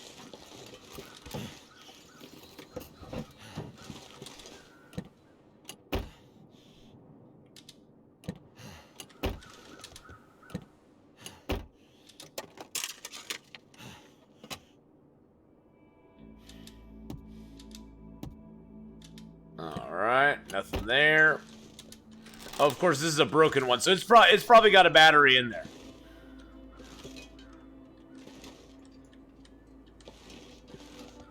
Oh, but I don't see a battery in there. Maybe you have to check all the broken cars, too. Because the broken cars, it looks like you could get the battery if it's in there. Candy bar.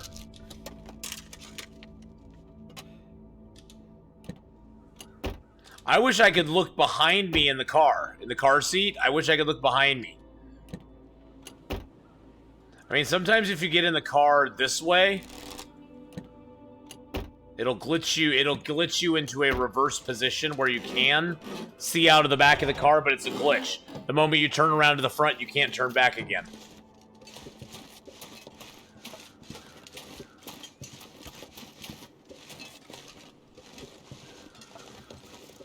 Oh, there's not too many houses open here, are there? This one's open.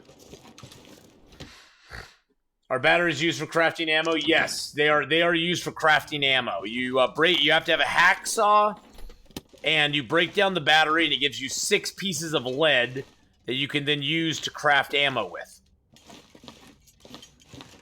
But the batteries are very few and far between in the game. It used to be car batteries were everywhere, but they had no purpose. Now car batteries have a purpose, and good luck finding them. You'll usually either find a cache of 3 or 4, or you'll find no car batteries at all. Which I've pretty much found no car batteries at all.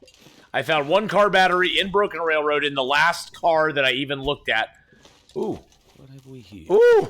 Ooh. Ooh. Ooh. We got socks. No, we gotta repair them quick before they go away. How do you recharge flashlights? The only way to get a flashlight to charge in the first place is to wait for an aurora. During aurora, the flashlight will charge. After the aurora is gone, the flashlight will be discharged.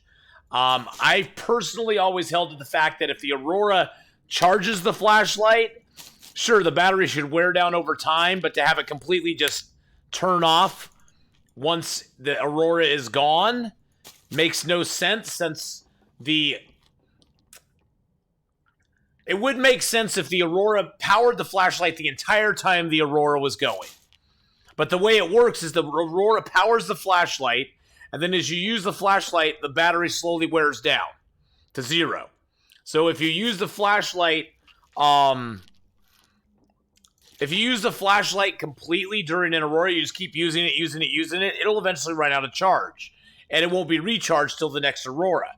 So, my thought has always been that the flashlight should have a charge given to it by the aurora.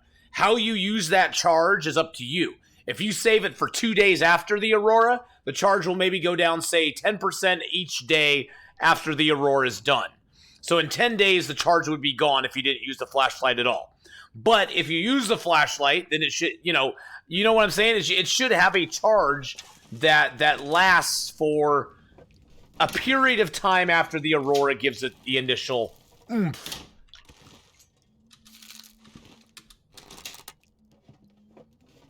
Yeah, oh, exactly. Exactly, Sword and Leaf. That's the thing is, as it is right now, for the weight of the flashlight, I wouldn't bother carrying it around. It's just another heavy light source. That's all it is. And it's only good during the aurora. I would rather carry around 2 storm lanterns than carry around a flashlight. Because at least the storm lantern, I can turn it on whenever I need it. The flashlight, when it's needed, it's not really necessary. If you're using it as a light source to see inside, it's not really necessary. But yeah, it would make the flashlight great again, and it would make it actually useful, and people would probably start carrying them around instead of just going, "Oh, look, it's a flashlight. I can decorate my house with it."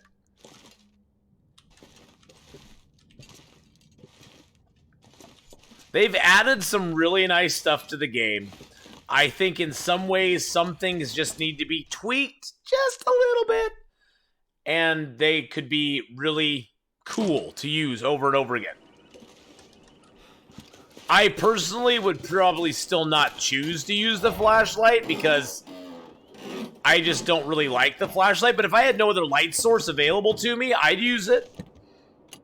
if it retained its charge for more than the few hours that the storm happens, that the aurora goes on.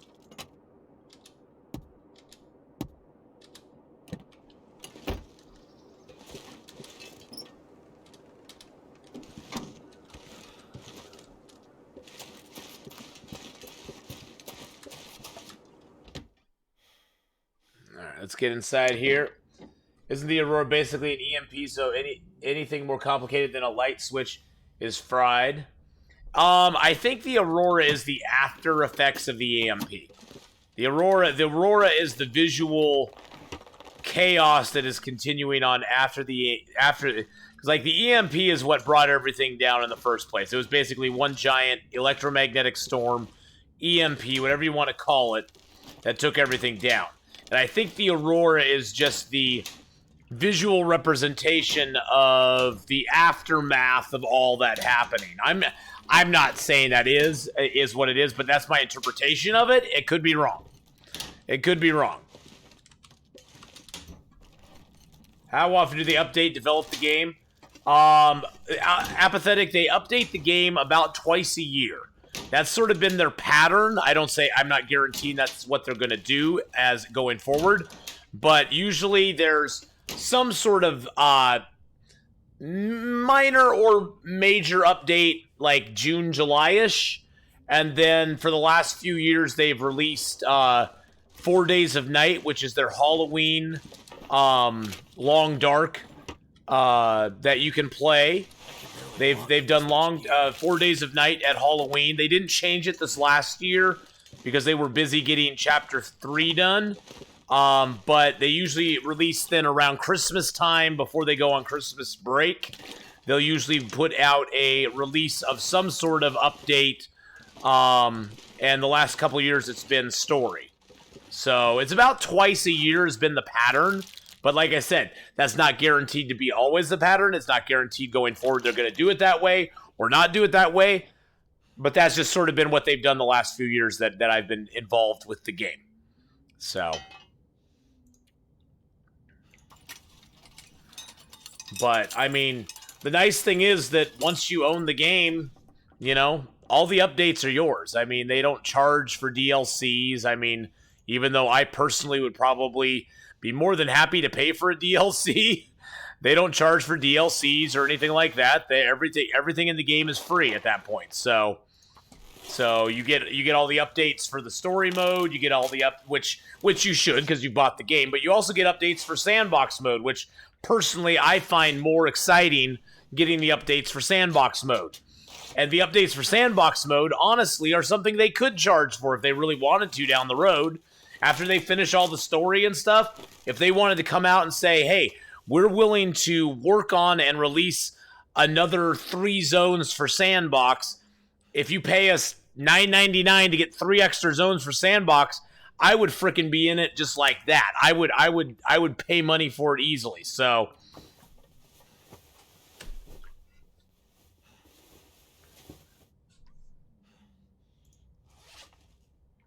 yeah, you know, Sword and Leaf, there's not a lot more they could do. The only thing I thought they could do, Sword and Leaf, which I thought would be kind of cool, is if they put points of entry out of Great Bear Island to another island. And once you left that, you're actually in a completely different game. Like, actually have like almost like an end game. Like, your goal is to gather all this wood and everything and build a boat or repair a boat that then you can sail off Great Bear Island and get to another island. Wouldn't that be cool? And then you can continue an adventure on that island. And maybe have even have other animals or something on another island somewhere out there. I know, I'm thinking way too far ahead, but that'd be so cool. You could leave from like Coastal Highway or Bleak Inlet or one of those. That'd be pretty snazzy, I think. But yeah, I'm pretty happy with the game as it is right now too. I mean, there are whole games that I don't even explore. I mean, we haven't been to Hushed River Valley, Timberwolf Mountain, or Pleasant Valley on this yet. Have you finished the new Frostpunk? I don't own the new Frostpunk. It was a DLC, wasn't it? Wasn't it a DLC you had to buy? I don't think I own it.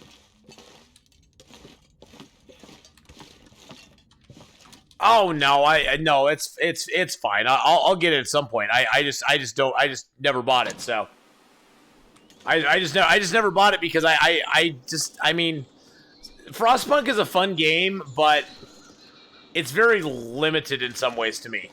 I don't know. But I appreciate it, Wizbowman. Did you enjoy it? That's the question I have for you. Is did you enjoy the new chapter, or the new Frostpunk chapter that they came out with? You loved it? Okay, cool. Is it less linear than it was before? I think that was my main, not gripe about that game. That game felt very linear to me. It seemed like, yes, you got to make certain choices, but the result is the same. It's much harder. Oh, it's much harder. Like, your people rebel and stuff quicker, or they don't like you as much.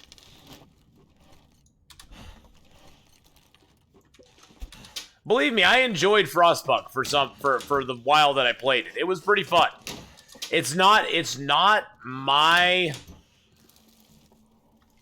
overall cup of tea. I mean, it was fun, but it's one that I definitely is sort of a one and done. Colder, less food, just harder all around. Okay.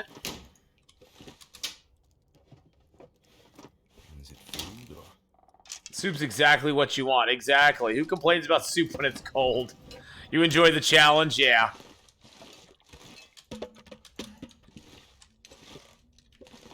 It is a very challenging game. I wish that they had made the endless mode a little more...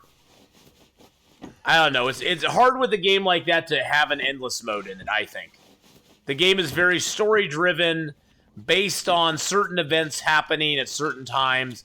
It makes the endless mode a little kind of like, I don't know. I just didn't find it to be super exciting. You really enjoyed, yes, you really enjoyed the AR Billions. I remember you talking about that one. You enjoy the base buildy management resource thingy a lot more than I do. I enjoy it on a certain level, but it's kind of boring after a while. The struggle, I think, is more exciting than the actual defeating of it. The struggle is the exciting thing. Once you get to that point where you have your aha moment, and you realize this is the way you play it out to basically defeat the game, at that point, it becomes less about the struggle, and it just becomes a job. It just becomes a job.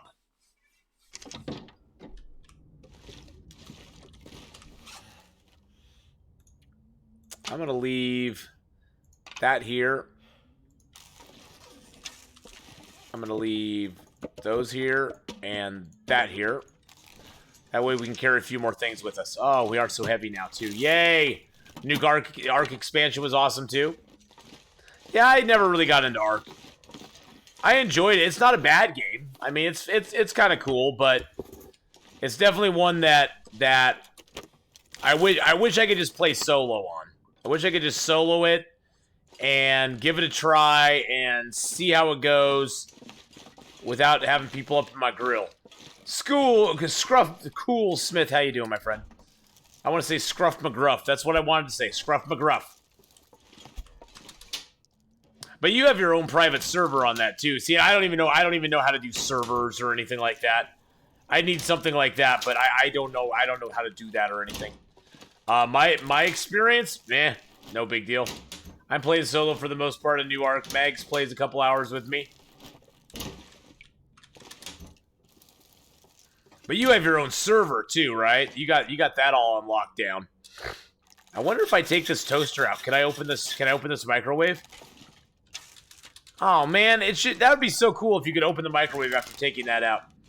My coronavirus experience is going fine. Because if you don't play on a private server, are you just thrown into the general populace of the toxic environment of that game? Because that I just couldn't stand. That's why I'll never play Red Dead Online. Is I don't even want to come close to experiencing that. Was I already up here? I think I was already up here. Yeah, I was already up here.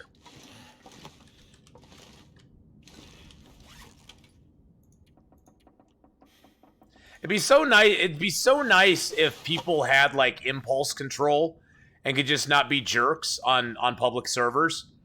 I mean, I know I'm wishing for pie in the sky.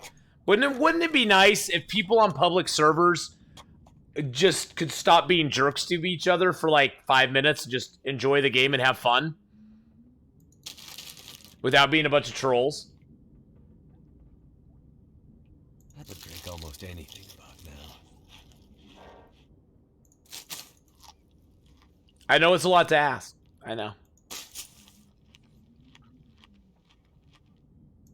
But then again, that's what happens when you have free public servers.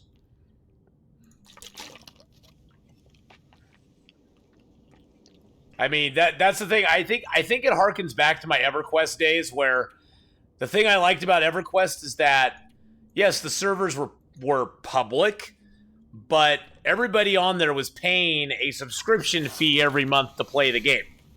So the ratio of people who were jerks to people who were nice was pretty dang nice up here and jerks down here. And the people who were jerks usually didn't last long on a server, because no matter how many times they changed their name, people knew who they were, and they would endlessly grief them and train them because they were being jerks to everybody else. And there were real consequences to people being jerks on it.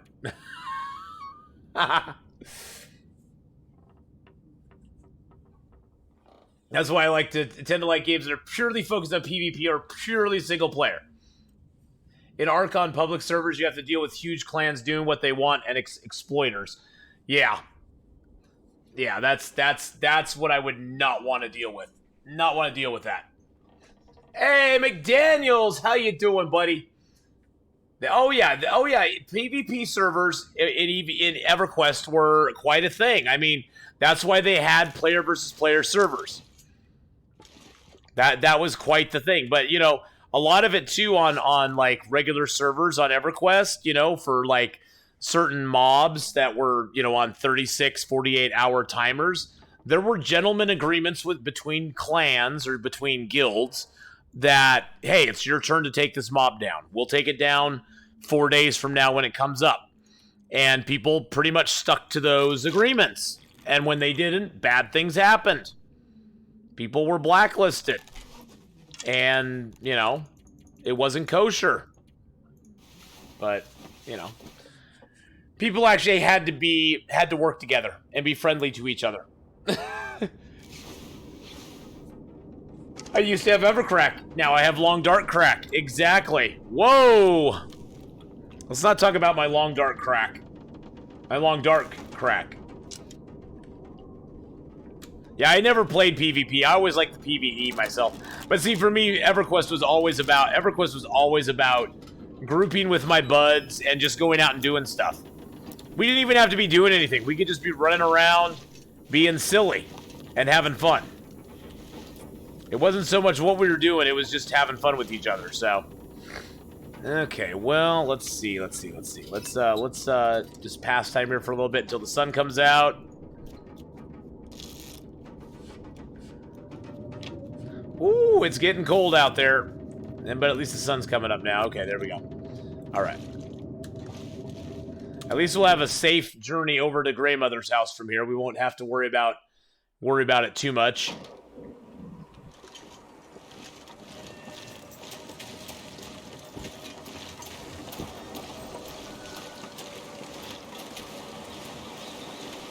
I've never had this house open. I'd love to have that house open one day.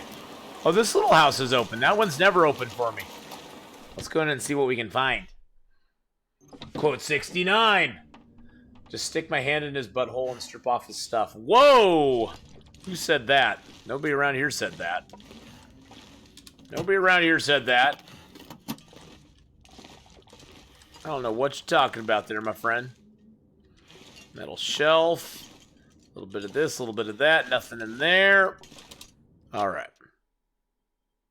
I like playing Ark alone because it's hard as hell. Trying to tame a high-level raptor or T-Rex, etc. alone is frightening. Makes you pre-plan and think. Oh yeah, I can imagine.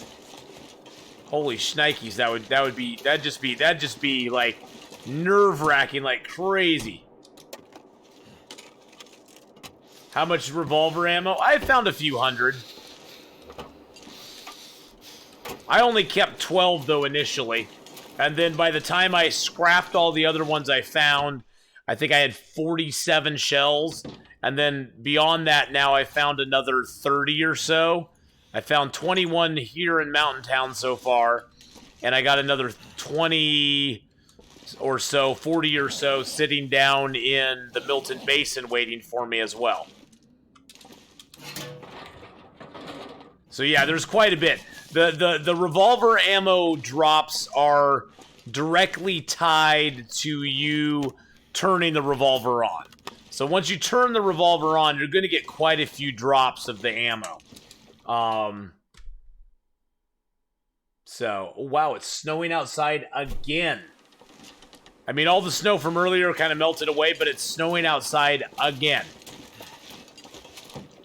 Wow, wow, wow, wow, wow.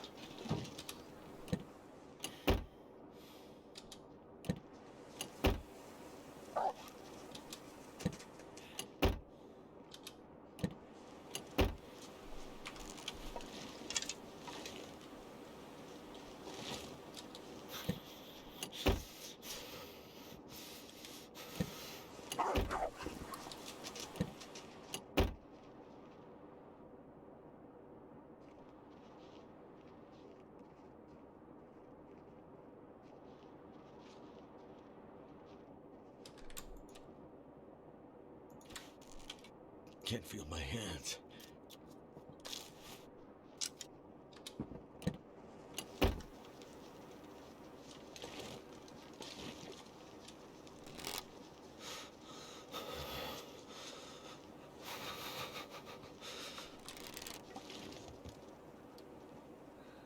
Wait for him to come down. So cold.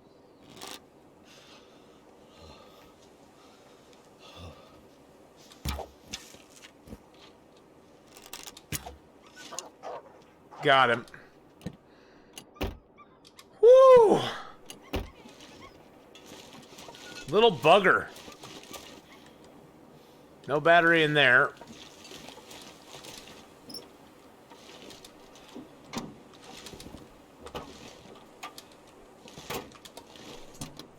That little bugger. Wow. He was just sneaking around trying to get me. But my arrow bit him in the booty. I gotta go pick my other arrow up. Wow. You don't remember the server you played on, but for epics, for a while, someone had it set up to help those who needed the drops. And it rotated out the new high-level content was fought over by two guilds, Order of Phoenix, Heaven and Earth. Yeah. I remember Order of Phoenix. I remember hearing about them. Can I craft arrows? Yes, I can craft more arrows. Yes, I can.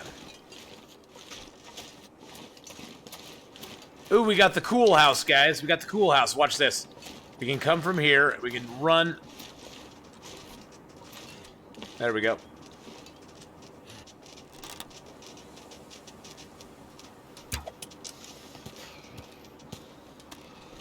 You stinky little turkey.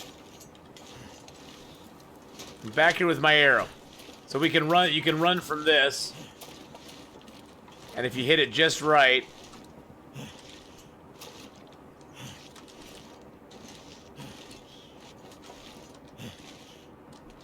Come on, let me up there. There we go. We can get up on top of the roof.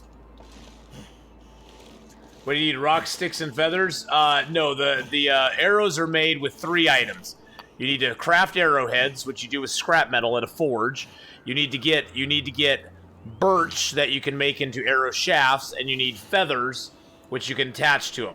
Once you have those 3 things together at a workbench, you can craft up more arrows.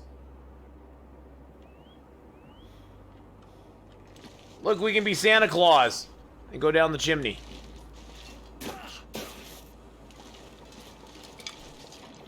But yep, those are. But first, you have to get the birch, You have to let the birch cure, and once the birch is cured, you can break it down at a workbench into 3 arrow shafts. But then you also have to have the feathers, which you gather from different bodies that, of corpses and stuff that the crows drop. You can't actually kill the crows. You have to go gather the feathers. And then you also have to make a run to the forge and take some scrap metal with you that you can then pound into arrowheads. And then go back to the workbench and craft it all up together. So it's quite the process to make. But, I mean, with enough planning ahead, you can usually do it pretty easily. But birch, you have to harvest the saplings and cure indoors. Yeah, you got to cure it indoors. I think birch takes... it doesn't say now because I've already cured it. But birch takes, I think, like 5 days to cure. 5 days inside. Or in the interior part of an outdoor cave, it can also cure. And then you have to craft the bow. Exactly. Then you have to craft the bow as well. The bow takes a cured maple, which I don't have on me. I don't have any maples on me at the moment. But a cured maple and 2 cured guts to make the bow. So, 4 to 5 days, yes. Okay, yeah, I couldn't remember which it was. It was 4 or 5 or... Look, there's that's the safest bear in the world right there. Corn dog! Early St. Paddy's Day, we. Thank you so much for the 5 bitty boos there, Corn Dog. Appreciate that very, very much, my friend. Hope you're having a fabulous, fabulous day. Happy early St. Paddy's to you, too. It's not going to be much of a St. Paddy's around anywhere because all the St. Paddy's Day parades have been canceled due to the wonderful corona scare virus. Which I think is a good idea. You don't want to have that many people gathered in a close area because really all it takes is one, and then you're screwed. And people are bad about self-quarantining themselves. So,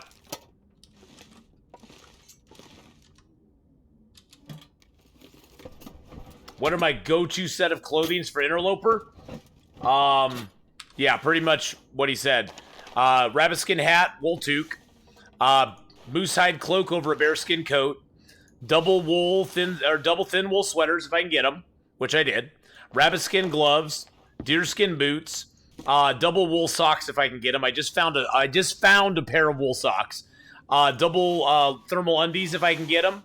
Deerskin pants, and then you have a choice. You can either go with combat pants on the inside, which is preferable because they have the same warmth as deerskin, or if you're not able to find combat pants, go with deerskin. Go with another pair of deerskin because you'll get 4-degree warmth between them.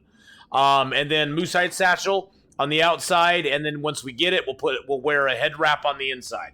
But that's sort of my go-to set of clothing because that's the best. I mean, it's not the best warmth you can get because theoretically you could go double bear hide and you'll get like way more warmth, but late in the game, there's no staying warm anywhere, no matter what your warmth is. Late in the game, you'll run into temperatures outside in the -60s, -70s all the time. On a nice day like today, it's -40, -50 outside. And this is nice weather. It's -50 and it's nice. So having a little better clothing is not really going to help you very much.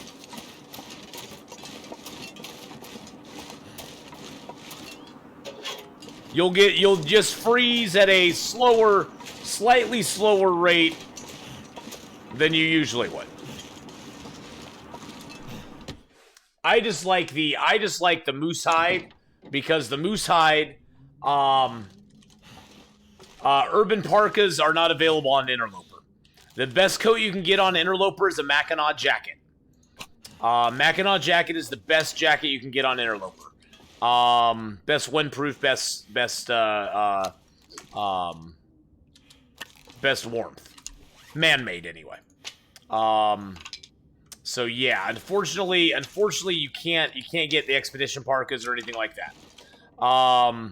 So the thing I like about Interloper is that the best clothing you can get in the game is man-made clothing. There is no piece of man-made clothing that you can get better than the bear hide coat, the rabbit skin hat or gloves, the deerskin boots, or the deerskin pants. There's nothing you can get that's better than that. So it forces you, if you want the best clothing, it forces you to make that stuff. Ski jacket is in. The ski jacket is in the game. Matches are always on this counter, by the way.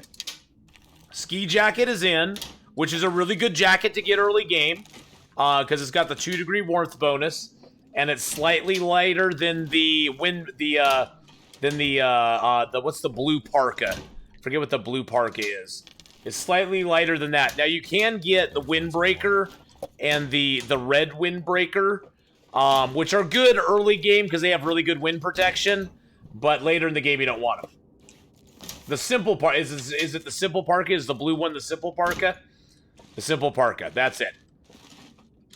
Tomato soup at 0%, of course. And usually there is another pot out here. Boop.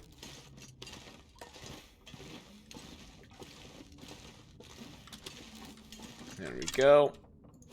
Throw our cans down. That's the only can we got. I'm going to sneak.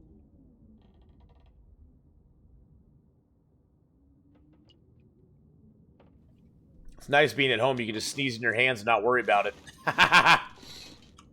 Because guess what? I'll go wash my hands before I leave my house, so. Alright, let's see what else we got on us. We got some reclaimed wood, which will drop by the door here.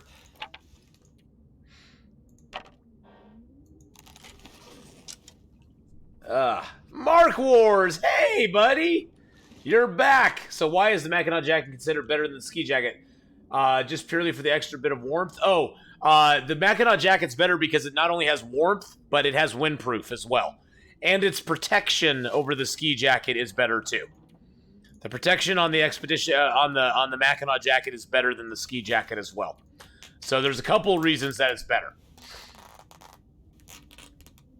There's a couple reasons it's better than the ski jacket. Ski jacket is good. Don't get me wrong. If I get a ski jacket in Interloper, I am thrilled. Especially if it's early game, I am thrilled to get the ski jacket. So don't get me wrong about that. It's just that I would prefer Mackinac jackets over them because I think it's about a ½ degree warmer. It's about, and really honestly, weight and sprint in Interloper is one of my least concerns. For me, it's my least concern. In Interloper, I want to be warm. I want to be protected. Those are my two biggest concerns in Interloper is warmth and protection.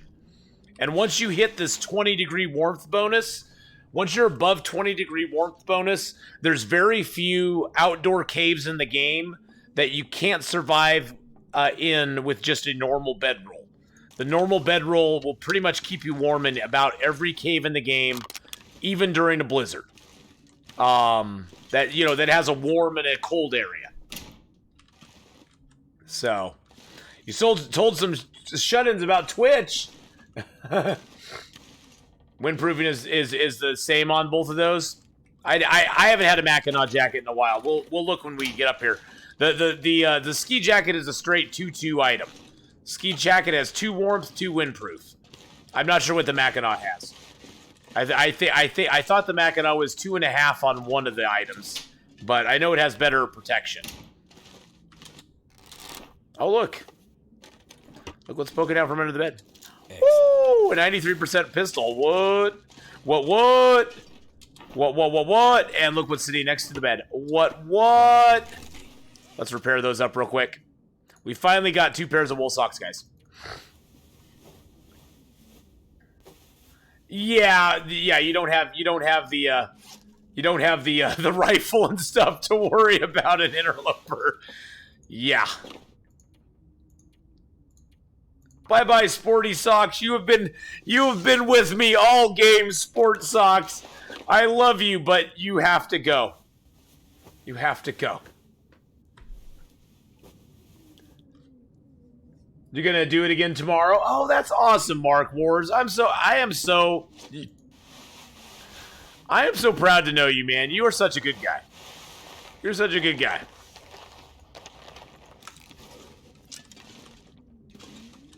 But yeah, but like I was saying though, you know, Sword and Leaf, everything in this game is your own.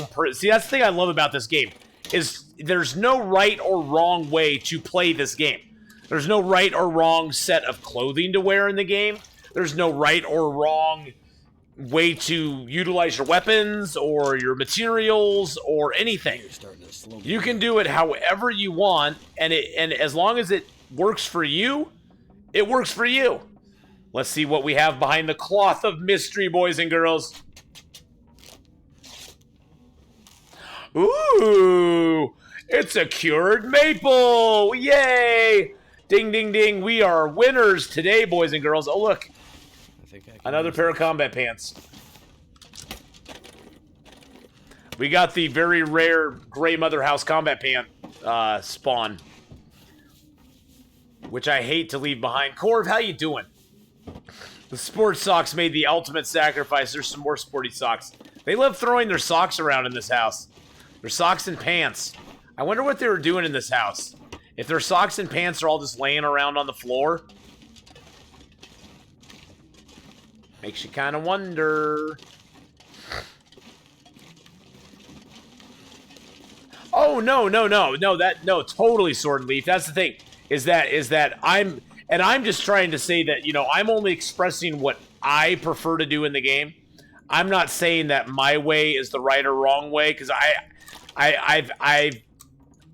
don't want anybody to ever go to somebody else's stream and go, oh, well, if Phenon does it this way, this is the right way to do it, because that's not the case. I mean, I do it my way because it works for me. It works for me, and it helps me live.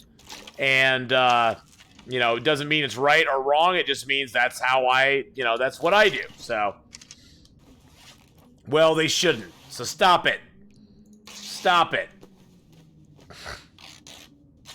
They don't need to do that. Everybody needs to play the game their own way. Sure, if people ask for help, you of course give it. You say, oh, well, I was on Athenon's channel and I saw this happen, or I was on Disoptimus' channel and he did this and it worked really well for him.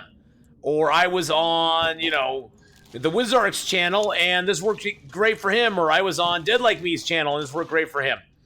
Or on, you know, Deadpool's channel and this worked great for him. You know, there's lots of people you can cite out there. I saw Kimioda do this. And it'll work great for him. Yeah, you just tell him Athenon does everything wrong. Everything he does wrong, except for lining up his boxes of crackers and his water. Except for lining up boxes and crackers and water, everything he does is wrong.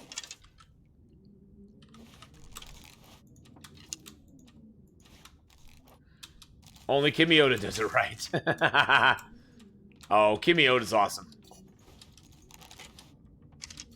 Do I really have no pots on me? Where did I leave my pots at? Did I leave my pots, like, down in the cave? I left my pots in the cave. That's crazy.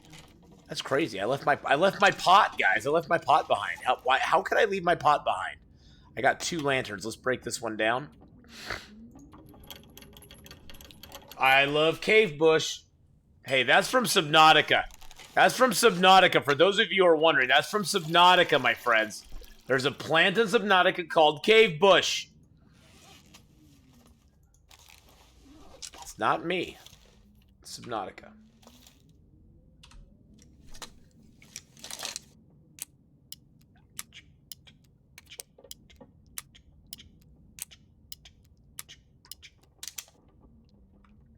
Yeehaw! Partner. Ma'am, partner.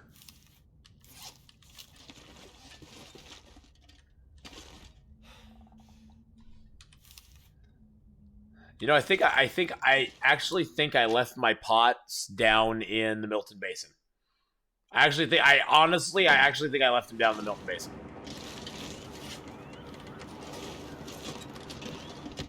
Mister, ma'am, Mister. I'm actually gonna leave my pot here for just a second because just less weight. I'm gonna leave my bedroll here for a second because that's less 3 kilos. I'm going to leave my storm lantern here for a minute. That's a kilo less. I'm going to leave this book here as well. Just want to go gather my wood. I left a whole bunch of wood in a house over here, and I need to go get it. All right.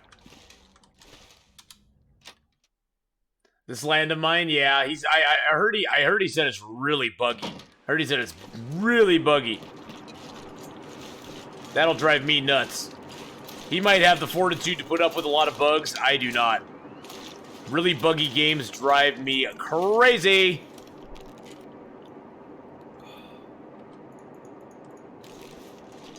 But yeah, Sulu, I've seen him playing that. I saw him come into somebody's chat and briefly talk about it and say, yeah, it's a pretty fun game. It's just really buggy right now.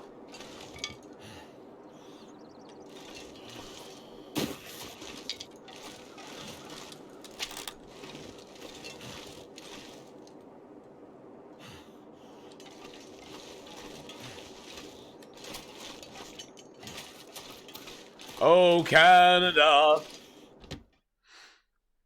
But yeah, I've checked it out. It looks interesting. It does look interesting. This is not the house. This is not the house I'm looking for. Not the house I'm looking for. Okay, let's go over to this house instead. Like, this is the house that I'm looking for. They're all TARDIS houses. They're all bigger on the inside than they are on the outside. But yeah, this is the one I was looking for. From what I've seen, they do have a good concept.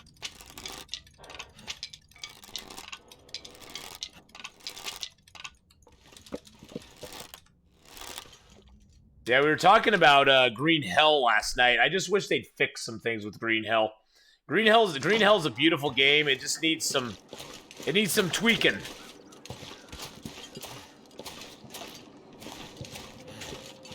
Just needs a little tweaking to be a little better.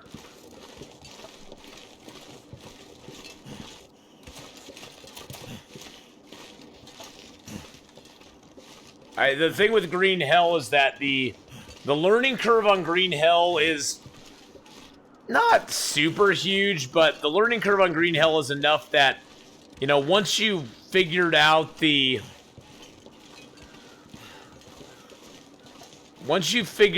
how to secure food and water, it really is not that hard anymore. There's not... because everything respawns so quickly. Food respawns so quickly. The one thing I sort of like with Escape the Pacific is that you kind of... There's certain bottlenecks you have to get around with Escape the Pacific. You have to get around Escape the Pacific. You have to... There's bottlenecks with the food diversity, which is a very cool concept.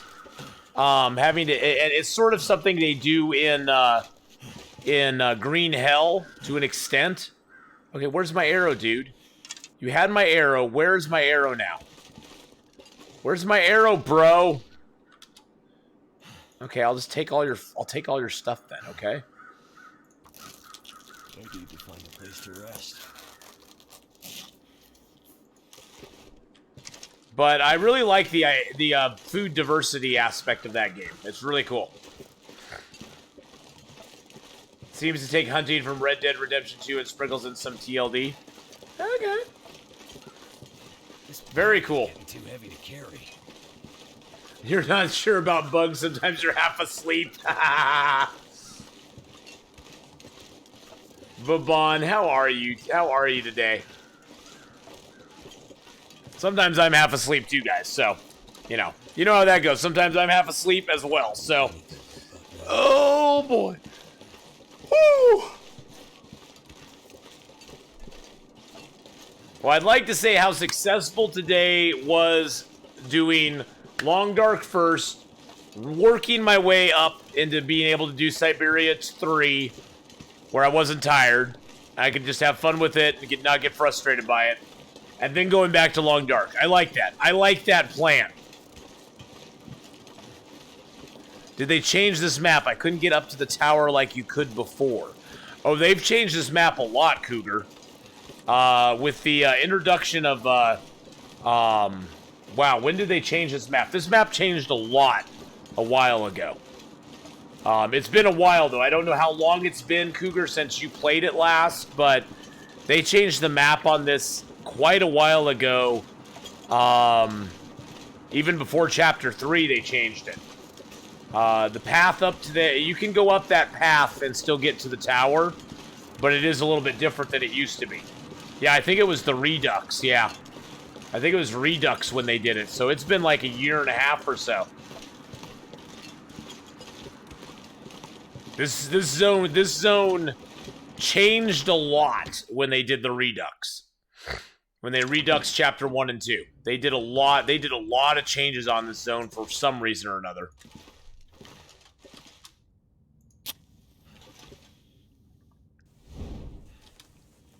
We don't need much fire, we just need a little fire.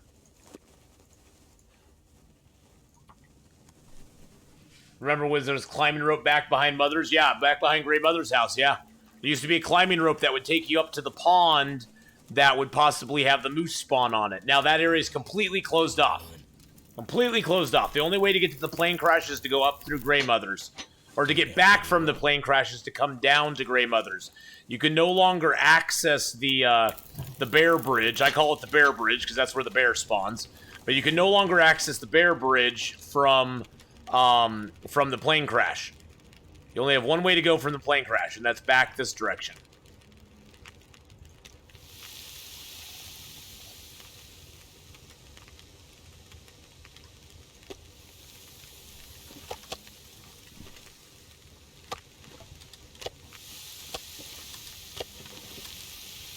I need to cook up a couple herbal teas because we have no herbal tea on us whatsoever. There we go. Get those guts down just to have them down. Yeah, it's just one way now. You can go up both ways. It's just if you go through that cave after the bear bridge, and you drop down into the area where you can get to the plane crash, there's no coming back that direction. There's no coming back that way.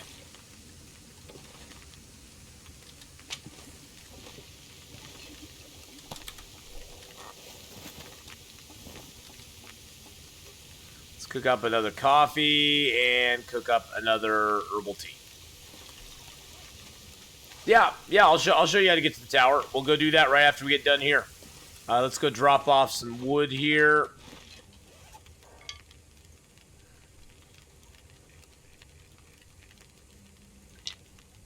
There we go. Oh, we're super tired though. We'll get done cooking. We'll do that in the morning. Sorry, I didn't realize we were so freaking tired.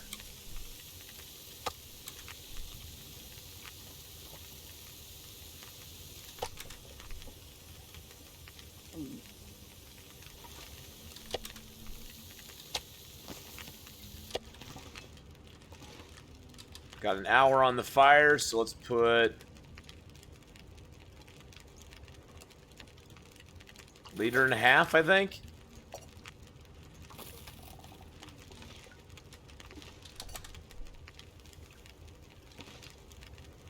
Let's add one stick.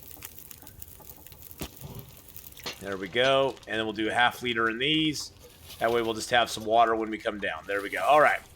Beautiful. Let's go drop the meat out. We've got over 3,000 hours of games, but really haven't played in the last year and a half. Okay, yeah. A lot has changed, Cougar. A lot has changed. Yeah, we'll go up there real quick, and I'll show you how to get up there. We got to get some rest though tonight. Okay, we have enough water, so that's good. I know you are, buddy. I know. It's gonna be fine, my friend. It's gonna be fine. I know. I always crouch down when I do stuff in this game. I think it's a good habit though to get into because honestly, that'll save you from wolves and bears sometimes if you're crouching while doing things like cooking. If you're crouching while you're cooking or carcass harvesting or just walking around, you know, just like chilling out next to a fire, it makes your aggro radius so small that the animals don't sense you. So crouching is never a bad thing to start just getting in the habit of doing. Crouch when you leave buildings. Crouch when you're around a fire. Crouch when you're harvesting or or you know, anything like that. Just get used to it because it'll save your life. It honestly will save your life. I've come out of the garage before at Quonset and had a wolf walking right by the truck and not even see me. Not even see me, and I just sniped him right in the face. Because that's what I do. All right.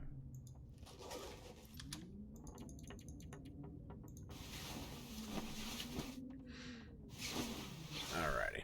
Hopefully it'll be almost light. Is it almost light out? Let's just pass a little time. Get a little lighter inside here. There we go. All right.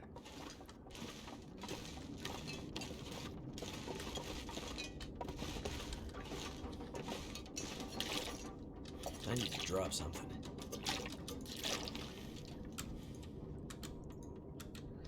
Well, we got a little bit of water on us, so let's just put some water down. Oh, wait, I got the... Oh, I was like, why can't I put any water down? Oh, it's because combat pants are in the way. Combat pants in the way.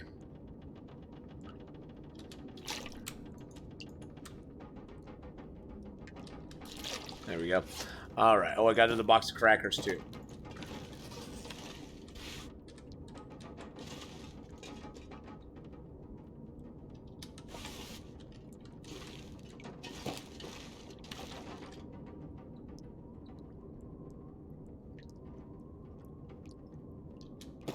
All right.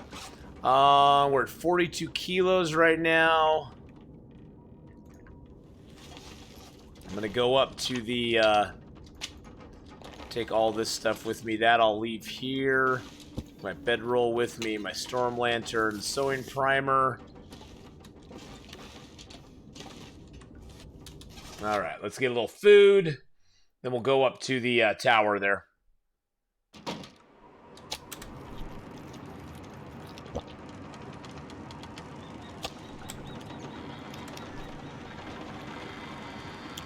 All right. I don't want the revolver out right now. Let's just use our bow. Let's utilize our bow right now. So basically, you just go up here from Grandmother's house. Oh, there's a whetstone. I needed one of those. I forgot about whetstones. Yay, we got a whetstone. So the way up to the tower is just you go up this path behind Grandmother's house. And there's a little rock climb that you have to climb up. But it doesn't matter what your weight is. You can always climb it. It's not like a rope that has a weight restriction on it or anything. So you just go up here, up the road. And you'll find a little rock climb area that you just go up. And you're good to go.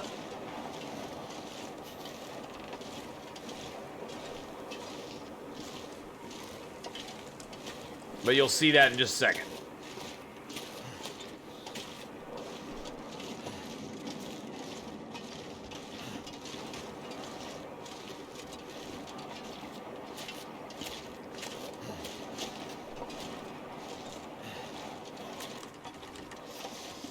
It's very cold right now, very cold. Back from your XCOM fix, you can cure Mark's necrophobia in the infirmary. Yeah, unfortunately, Mark Wars is in the, he's in the, whatchamacallit. He's in bonding, but I have to get him out of bonding first.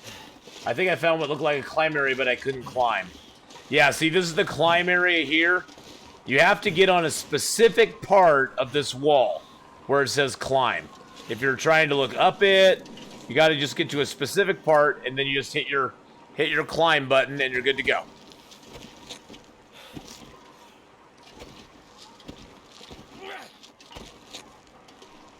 And then you're up.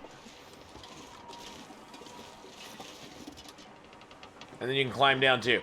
You were looking too high up on it? Yeah. Mark Wars is eating nachos. Mark Wars is eating nachos, so...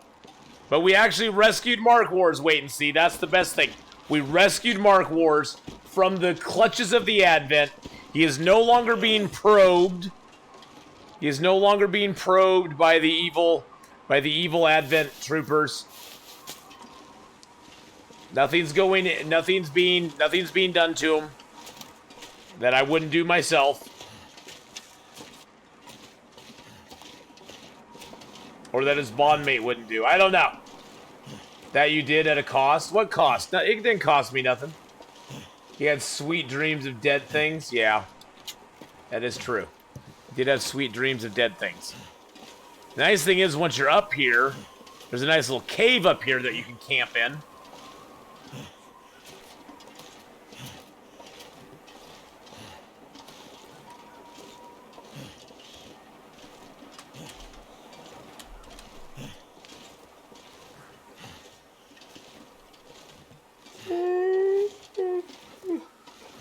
Ooh. And then once we're in this cave, we'll just kind of chill out here for a few minutes and read a book, work on a little, crocheting, maybe a little knitting. There's no wolves or bears in this area, which is kind of nice. This area is completely free of them. You have to either go up over a bit above the lake there or back down where we were by the Grey Mother's house to get any more wolves or bears or anything like that. Starting to weigh me down. Yes, it is. We like that weight. That's a good weight right there. Wow, it's cold. It's attached itself to a rock. That's pretty cool.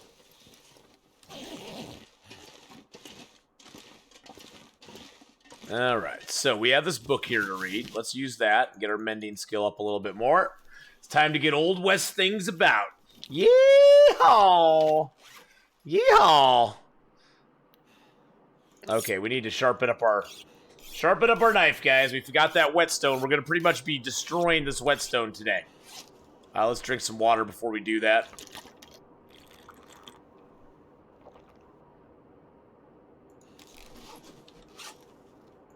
And let's sharpen up our knife. Knife was down below 30. It was down to 30%.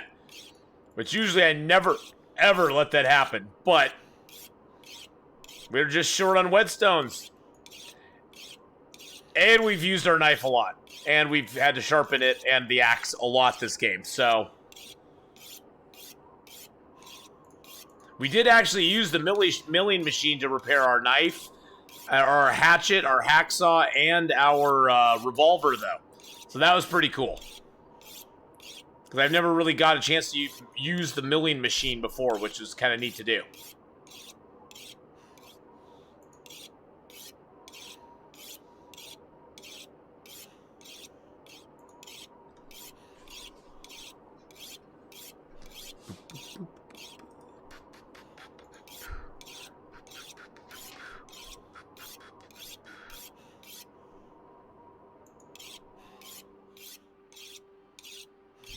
Time for some thrilling heroics. Woo! Sentilmean! In with the host. Thank you so much, Sentilmean. How are you doing tonight, you beautiful human? Guys, if you've not checked out Sentilmean before, Sentilmean is an amazing, awesome dude. You need to go over and check out the wonderful Sentilmean. He's a great guy. He doesn't broadcast in English, but if you go into his channel and you say something in English, he'll respond to you and say, "Hey, how's it going?" So don't be unlike me. I can't respond in your native language. He can respond in English if you need him to. But Davy Jones, how you doing? Kazan, how are you? Sentilmean, how are you, bro? How's it going, man? Let's do a little update for everybody. So this is still our Revolver Loper character. This is a character we specifically created within the idea in mind to take him to Bleak Inlet and do stuff and things with him there and actually craft some bullets and stuff, which we've done. We've done that. We've done that, and we've been successful. And I just ruined my only whetstone, but my stuff's back up to good shape. So we are right now, though, we are on day 153. We've actually lived 151 days. During that time, we spent 9 days in Mystery Lake, 27 in Coastal, 15 in Desolation, 4 days in Forlorn, 20 days in Broken Railroad, 8 days now in Mountain Town, and 49 days in Bleak Inlet. Boom, baby. We found that snow shelters are protective against moose as well as timber wolves. They cannot attack you when you're inside of them for right now. We got into the cannery. We got Fluffy taken down. We got some bullets made. So lots of good stuff. I'm doing great, Sentinel. I mean, we've been streaming now. What have we been streaming? We've only streaming 9 hours. We've been streaming for about 9 hours. Started with some Long Dark today, then went and played some Siberia 3. Now we're back playing some more Long Dark. Tomorrow we're going to do Subscriber Song Request Sunday, by the way, guys. We're going to play Escape the Pacific and Raft. Bermuda has not really had any new updates, so we're going to do Escape the Pacific as well as Raft tomorrow. So bring your favorite sea shanties and other song requests along and get them into the queue, because we're going to have a whole lot of fun listening to all of your song requests and just dinging around in a couple of sea-based games on a Sunday. So that should be enjoyable. Let's see. Do I have anything that needs to go down? No, I do not. Okay. Alrighty then. Do I have any clothing I need to repair? Wow, I have nothing that needs to be repaired right now. Dang. We're good on the maintenance end, that's for sure. All right, well, let's go. Let's go. So we have 21 shells for our revolver at the moment, 10 arrows, and we got one lone flare shell still. We do have carcass harvesting, cooking, and archery at 5. Mending is at 4. Revolver, firearm, gunsmithing, and fire starting are all at 4. Ice fishing is at 2, but everything else is at 4 on its way to 5 as well. We actually got gunsmithing. All I need to do is find probably one more gunsmithing book, and we could probably get gunsmithing to 5.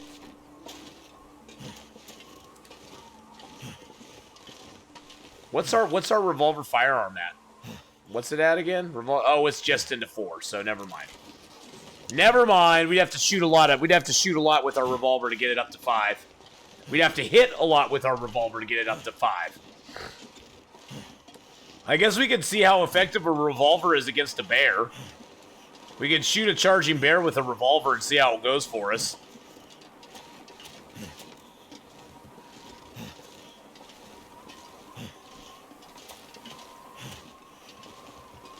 That sounds fun, right?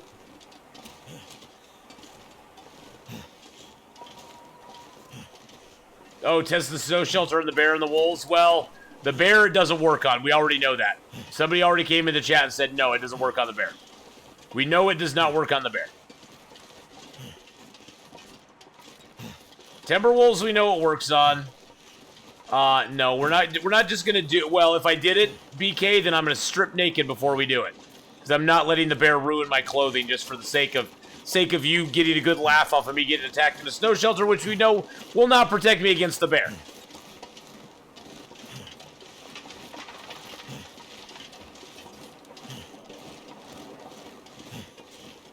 It's character, not Ath. Yes, his character. Yeah, the character, of course. Character, of course. I'm not gonna strip naked. Why would I do that? Nobody wants to see that anyway, including me. I don't want to see it. Nobody else does either. Trust me. Trust me. I've caught glimpses out of the corner of my eye.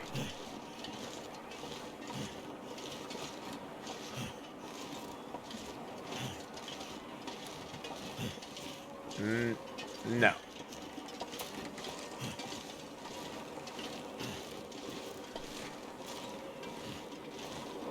I hear a wolf. I hear a wolf somewhere. I hear a wolf somewhere, guys. I don't know what he is. I don't know where he is.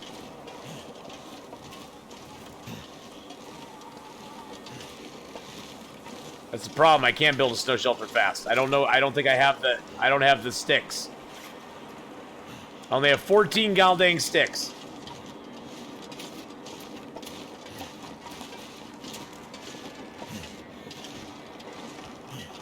Come here, stick number 15.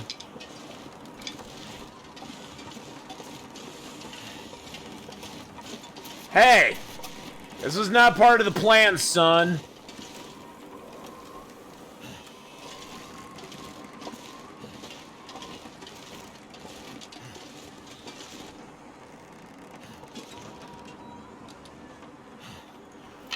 Now we'll get freezing butt cold. Thanks a lot for making me freezing cold. Need to find some place to escape this cold. Nice thing is we have a bearskin bedroll.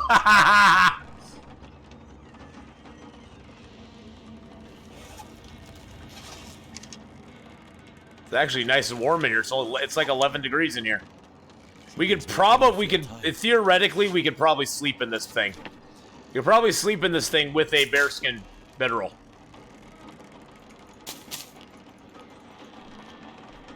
Even if a blizzard came up, it might still protect us to some extent. This bearskin bedroll is just so OP.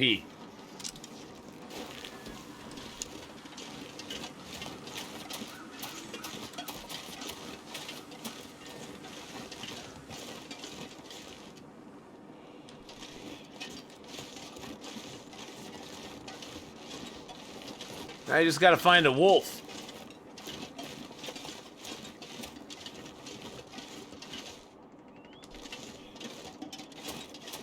Huh. Maybe I should just go grab a couple of guts. Carry them around with me. What do I have to do to attract a wolf? Tie a pork chop around my neck? Well, let's just wait till tomorrow. We'll wait till tomorrow and do it. When it's actually light out. It's getting so dusky that it's kind of like, you know, be like asking to play with George Sandusky, so. Oh, is it too early for that? Is it too early for that? I don't know.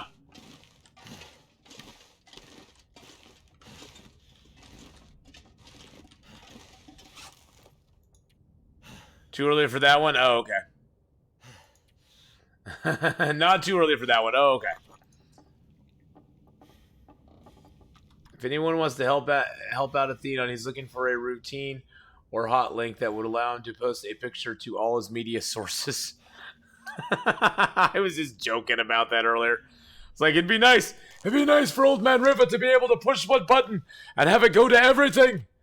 Then I wouldn't have to, like, post it up to different stuff all the time. God dang it. I gotta put it on the Insta post and the face thingy. And the tweeter, I gotta put it on the Twitty thing. Yes, I gotta put it on all those things. And it's very confusing. One thing works, the other thing doesn't. You gotta try to post something up to here, and you gotta put it over to there. It's all very confusing.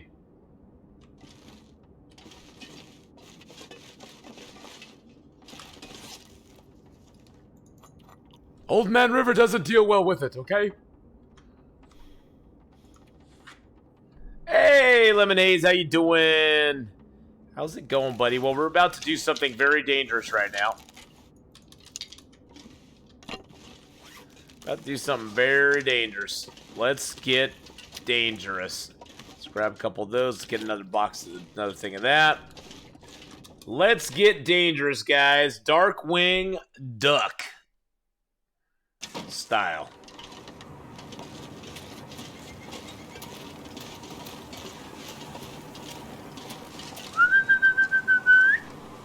Hello, Wolfies. I got some nice guts here for you.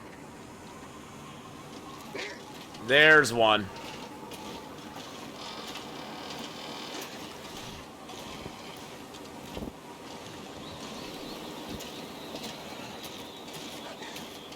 We're trying to see if snow shelters are effective against regular wolves.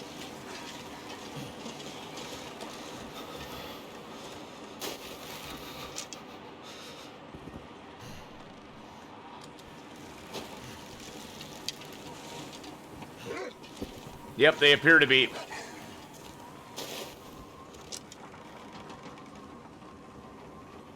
And he just lost all interest in us.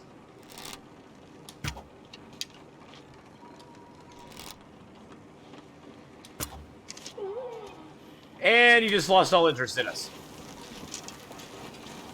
So yes, snow shelters work against regular wolves as well, my friends. Snow shelters, the new OP hunting tool of 2020. Until it gets patched out, of course. Of course, BK, until it gets patched out. Hey, it took me 2 arrows to shoot that dude.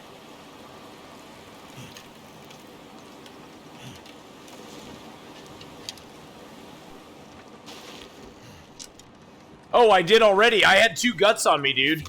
That's what brought him over here in the first place. I had 2 guts on me that whole time. Fresh guts. So if he was going to be attracted to me in a snow shelter, he would have been attracted to me, because guts are even more attractive than raw meat. So, yeah.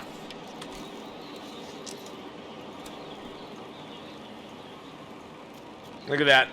We have feels like 13 degrees in our snow shelter. Yep. So, yeah. Pretty dang effective.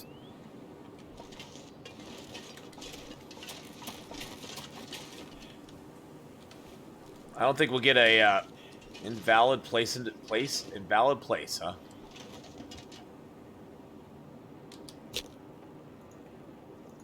Can't do it with that. Let's just do it 100% with that. Boom!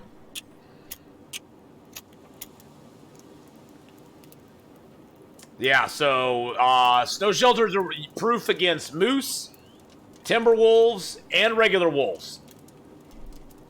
And so yeah, if you want to stave off any of those beasts, just jump in one. You'll be good.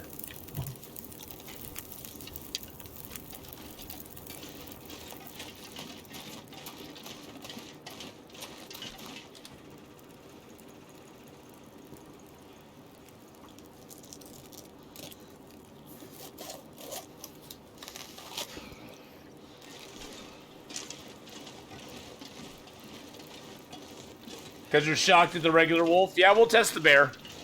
We're going to test the bear. Oh, yeah, Markwars, did your points reset? Just making my head feel thick.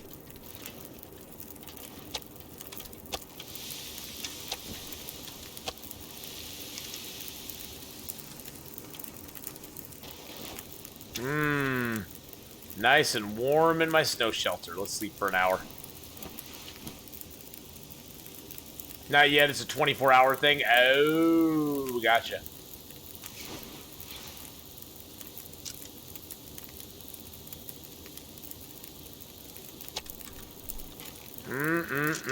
Good. Guess I have to get out for that one. Like, ooh, if I could reach both of them from inside, that would be so cool.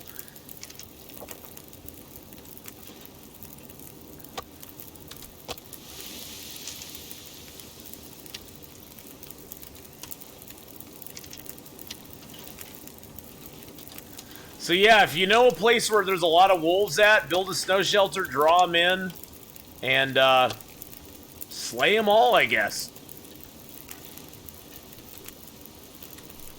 You can do the same thing with timber wolves, and you can do it with the moose now, too. So snow shelters are OP at the moment. Like BK said, though, until they patch it out.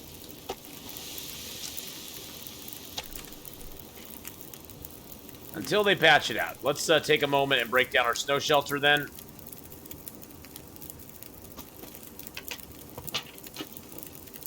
So we tested that one out.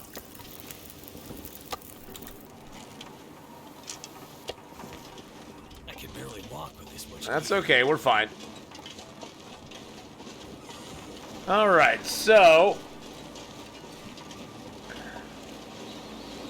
we now need to go over to the bridge that has the bear, build a snow shelter,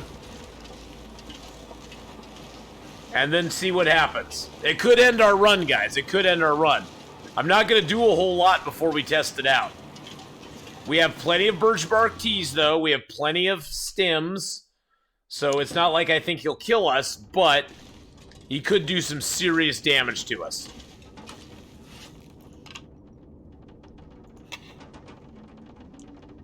I don't need that much cloth on me.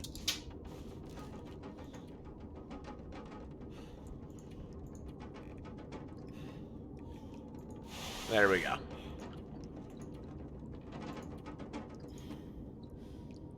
I don't need the reclaimed wood either, and I don't need that book.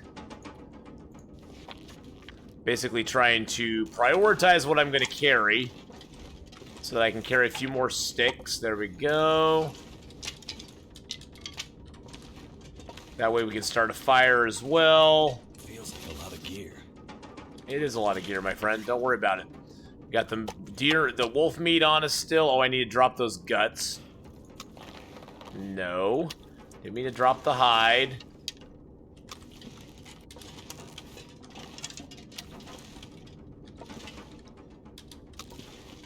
Humans must have 0 advantage. The bear probably just wants a hug. I know, the bear probably just wants a hug. I'll prepare these up, because prepared ones are a little bit better than the non-prepared. And then we'll head out during the warm part of the day. Do I have any extra clothing on me I don't need? Nope. I got the food. Let's eat that down, then we'll take a nice big swig of water. We're 48-18 right now. Good, good, good. Okay. Here we have the majestic scouring the frozen wastes of Canada. Yes. If you listen carefully, you can hear his intoxicating mating call. Teacup, teacup. Teacup, teacup.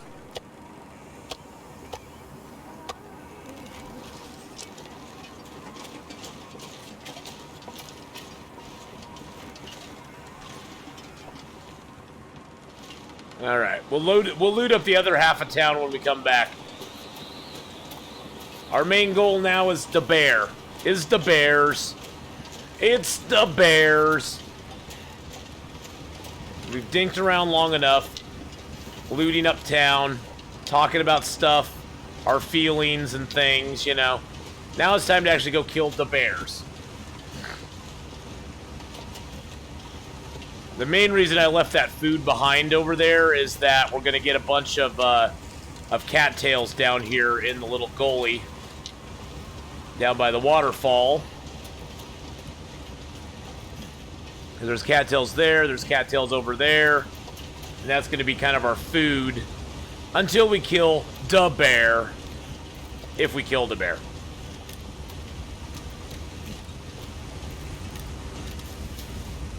So, you know, if we kill the bear, it's all good. If we don't kill the bear, we'll see what happens. We may just die. Oh, jeez. No, there's no wolfies here. Stop it. There's no wolfies and no duckies. Thank you for the ducky hugs, whoever that was. Disco Dancing Dingo, thank you for the ducky hugs, my friend. Thank you, thank you, thank you. Very, very much. What did Raph tweet?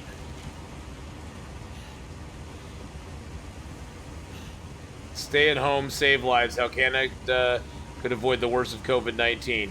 Pretty much. Oh, Dizzy Lee's just laying down. That's so cute. I was on Instagram. Sorry about that. Text points. Text points for me looking at something Raph tweeted out.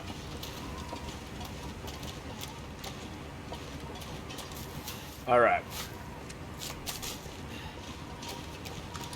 Speaking of Raft, we're going to continue our adventures in Raft tomorrow. It should be fun.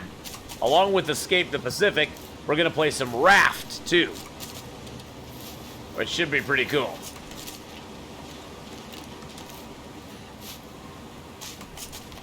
Did you see he's going to give a Long Dark update sometime soon? Yes, I did. Which I'm very excited about. It's been a while since we've heard from them. It'll be nice to have them kind of give us an update too, and just kind of let us know. I think that's the thing, that even if they don't give us a hard date for anything, just giving us an idea of, hey, these are some things we're trying to do, that we're working towards. You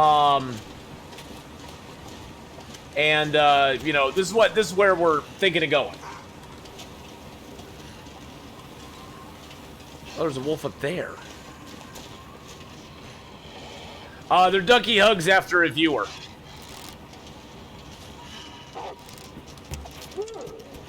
After a viewer.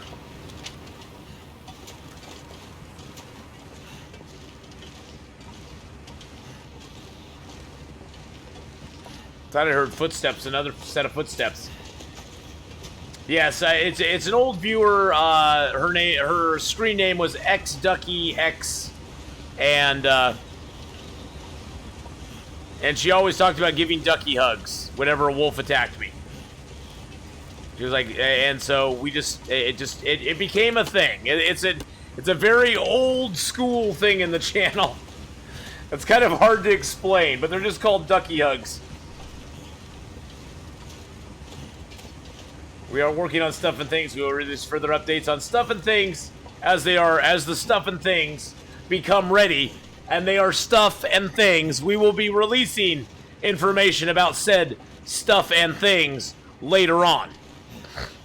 So enjoy the Stuff and Things that you have right now. And be thankful that we will be giving you more Stuff and Things in the future. That is all. I have spoken. I have spoken. Isn't that what that little dude says that Ugnaught said in Mandalorian? Is it I have spoken? Stuffing. Summertime. We love the stuffing, yeah. Bum ba da bum ba da da da da. Summertime. Da da da da da. Bum ba da bum ba da ba da bum bum. Da da da da da da. How you doing? How you doing, darling? Stuffing and turkey and gravy, yum. Yum. I want stuffing and turkey and gravy. That's delish. Alright, let's go. We're nice and warm now. We need to go drop some stuff off at the trailer, which is where we're going to spend the night. That was very rude. I burped while saying that. Sorry about that, guys. Which is where we're going to spend the night, and then we will go and bear hunt tomorrow. We'll take the bare necessities with us. I sort of like to try to hunt the bear from a snow shelter using a pistol. That would be kind of cool. Like, shoot him with the bow, have him come in, and then just keep blasting him in the face as he charges. Because we can tell pretty quickly if he's going to fall for the old snow shelter trick or not. If he keeps charging us once we jump in the snow shelter, I say all bets are off. And we plug away with that. We will misplace your stuff and mess your things up shortly.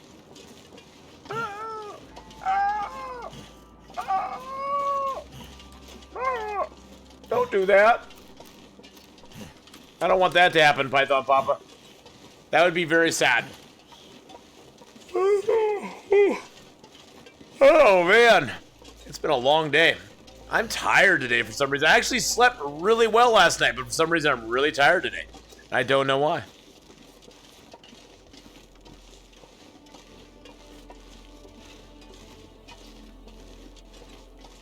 In 9 hours, 10 hours, something like that. Something like that. We got to figure out the bear though. We got stuff and things we have to do.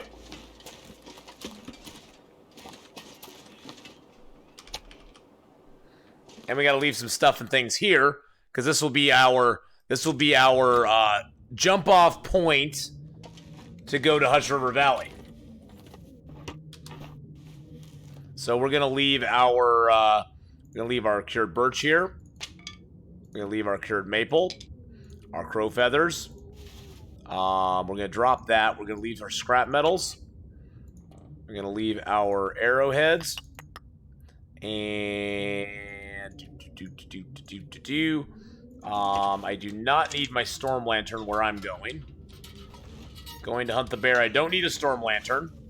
I don't need the cured rabbit pelt, and I don't need the green maple on me. So we're going to drop both of those here as well. Let's check this first aid kit.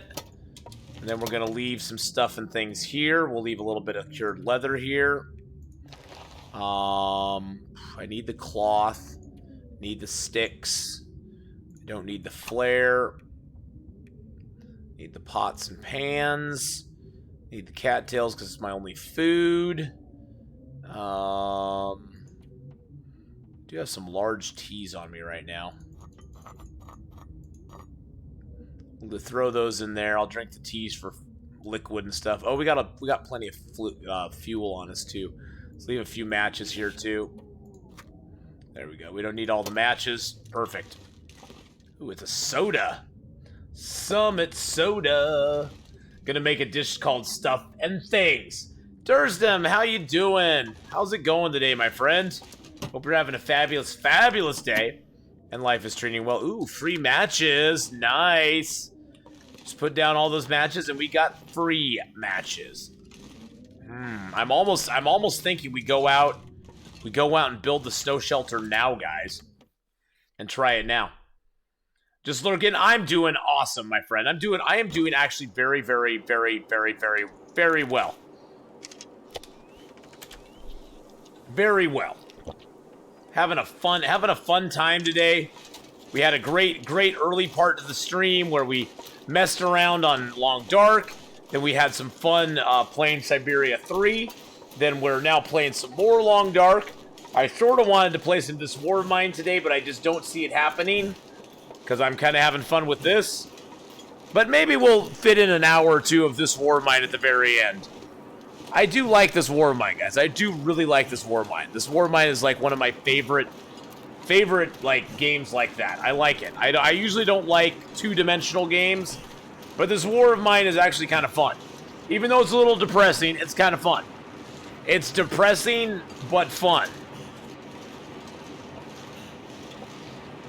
Which I know sounds weird, but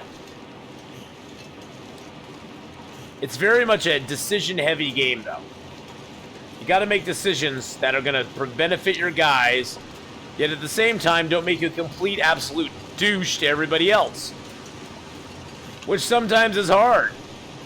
It's like, should I go rob these people? Because then your people get all sad. And then you got to make them happy again.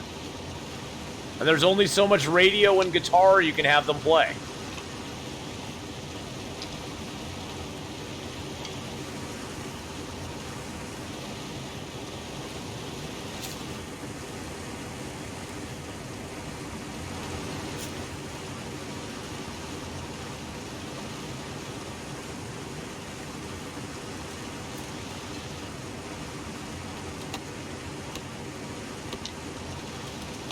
I want the birch. I think soon we'll be eating bear meat, so...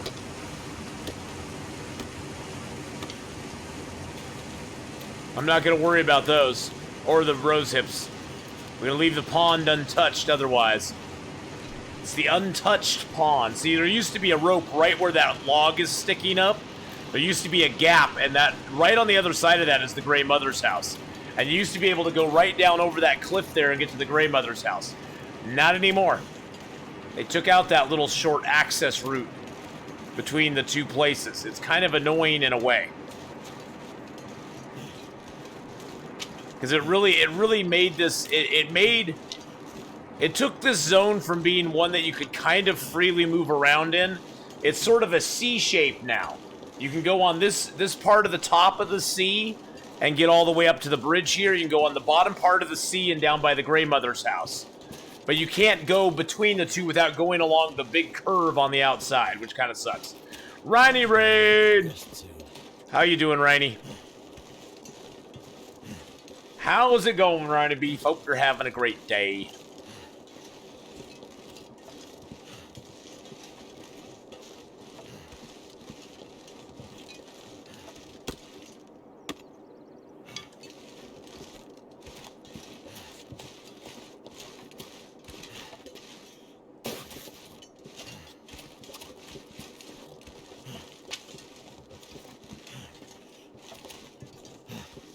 Probably won't come back here, so I'm going to grab the rose hips now.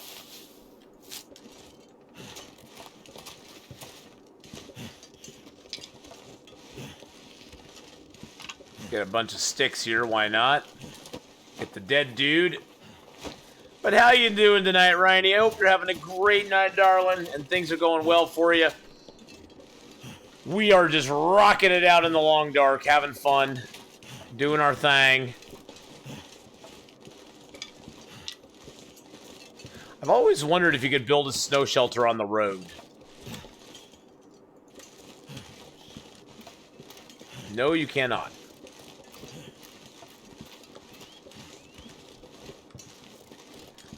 This looks like you can build one there in a certain spot.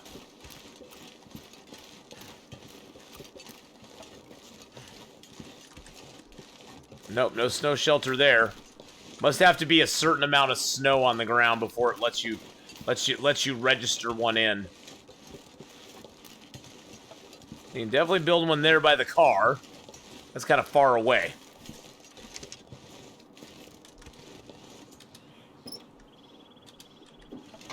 Nothing there. Woo! I've survived 5 days in PV so far. Finally made it to the TC Thompson's Crossing. That's it. God, I always have trouble with Thompson's Crossing. I don't know why. Thompson's Crossing, and so you're posting up at Thompson's Crossing right now.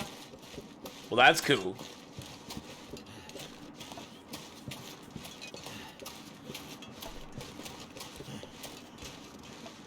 So this is going to be the trickiest part of this whole deal. I don't know exactly where I should build this snow shelter at. Let's drink a couple cups of coffee real quick.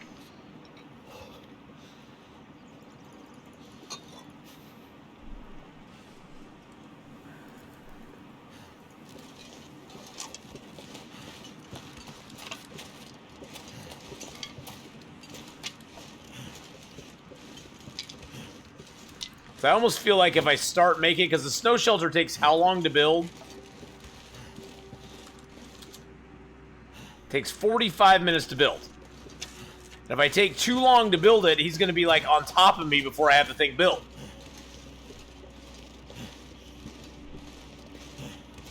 And then we'll never get a chance to test it out.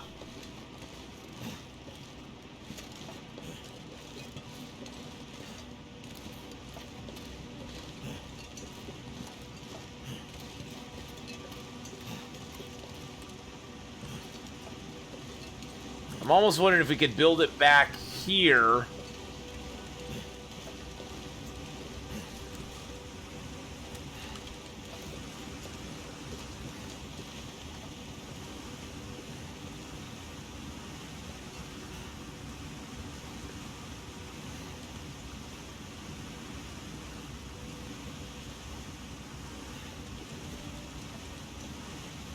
Where was that spot? There was a spot right here. Oh, wait.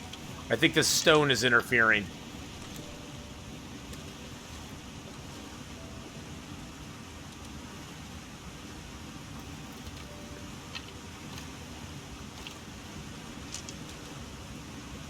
No. Use it. Why was it trying to dismantle it right away? That's so silly. Okay. Can't feel my hands. Getting dark out here. Time to look for shelter.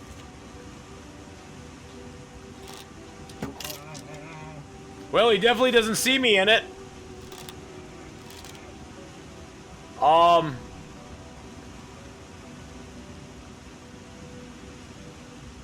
Definitely didn't see me in it.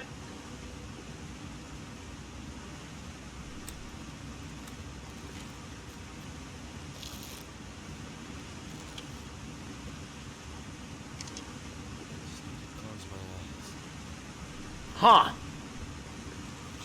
Well, that was interesting. We still haven't answered the question, though. Is it bear proof? If he is charging you and you duck into it, will he attack you? This we must test out, boys and girls. So let's get ourselves full up on food. Drink another coffee.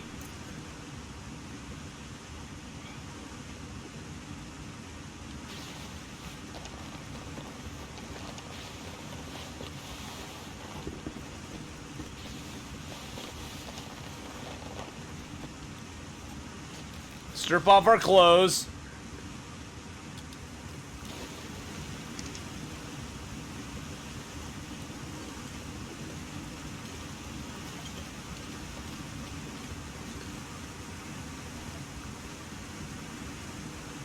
Wow, I can't even see. Summon a lich, I can't even see.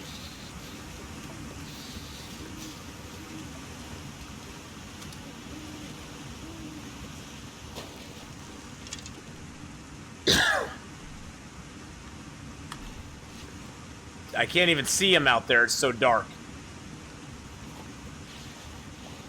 I don't know if we're going to be able to answer that question, boys and girls, because this bear is probably going to die. From our snipe attack from the snow shelter. So how many bears do we have killed right now? 7. I think he's already dead. I think he's already dead. Let's see, we don't need to sleep for health, so let's just sleep 6 hours. Yeah, I think we're gonna have to try a different bear. Hey, we know that if we just sit in the shelter, though, and the bear wanders up, he has no clue we're there, guys. He has no clue we're there. So that is a guaranteed for sure. Yeah, I think I only had 6 bears killed before. Wow, bearskin bedroll and snow shelter is like the OP of the game, guys. Okay, I'm now sold on the use of snow shelters, okay? I'm now sold on the use of snow shelters, especially once you get the bearskin bedroll. Hey, Blind Mouse, how you doing? Well, the snow is now gone. All that beautiful snow we had earlier is now gone. Which makes me sad.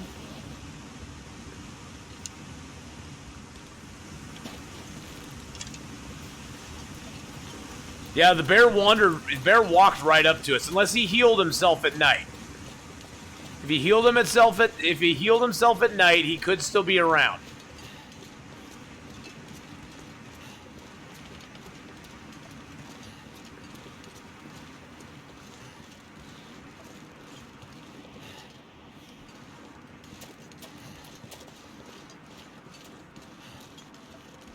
We are not going to fall into a nap situation again, guys.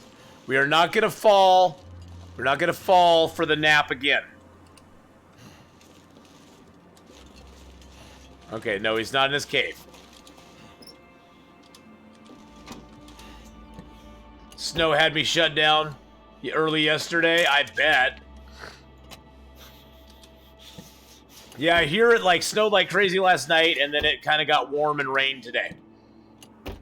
It kept snowing. It was snowing till like 10 or 11 o'clock here today, though. It was snowing quite a bit.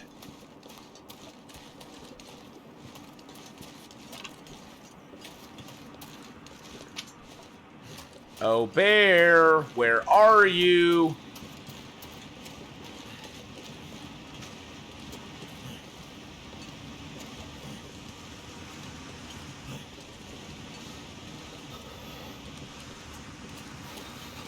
Oh, there he is. He's died in some places I barely recognize sometimes. Ow, that hurt. There he is. Hey, Mr. Bear, how's it going, buddy? How you doing? Whoa. Can't feel my feet. Okay.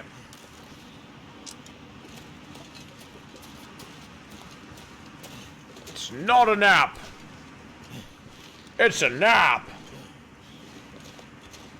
Instead of it's a trap, it's a nap. You get it? You get it? You get it? Actually, you know what I should do? I should go drop a whole bunch of... I have fuel on me, right? Oh, yeah, God, I have 46 freaking sticks. Yeah, let's go drop some fuel off by the bear. I know. Hey, we proved one thing, though. That if we're in a snow shelter when a bear approaches, he ain't gonna do nothing. He ain't gonna do nothing to us.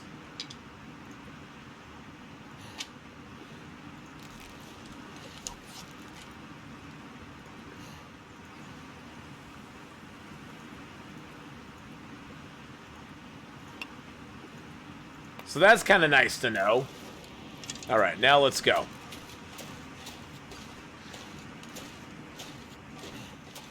There we go. All right. Maybe we can find a car battery in a car.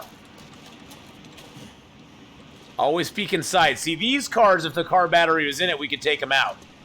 I never thought of doing that before, but now that we've seen a car battery in a ruined truck, it makes me think that car batteries may spawn in the ruined cars as well.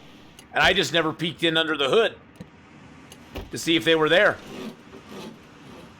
It's a thought, right?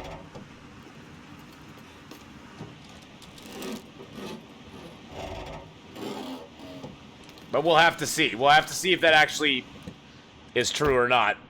Somehow I doubt it. I have a feeling that truck was just toying with my emotions. Making me go, wow, car battery would be great. Great. But how you doing today, one and only? I hope you're having a great day, my friend. And I hope, are you streaming later on, or are you already streamed today, or today is a day off for you, or what's your poison?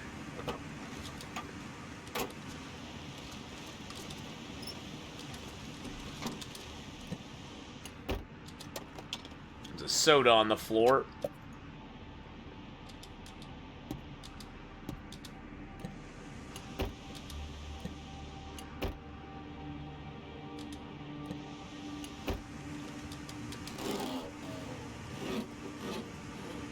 Yes, you can open the gas cap, but you can't do anything with it yet. Yep. Yeah, the gas caps and the batteries have been in the game for quite a while. You just could never do anything with them. So, it'll be interesting to know if they make the gas caps eventually able to do something.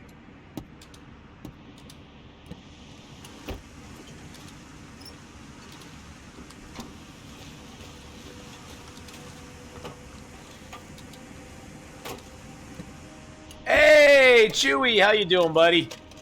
How's it going, man? Ooh, ski jacket, nice. A little more cloth for us. Let's get back to our snow shelter.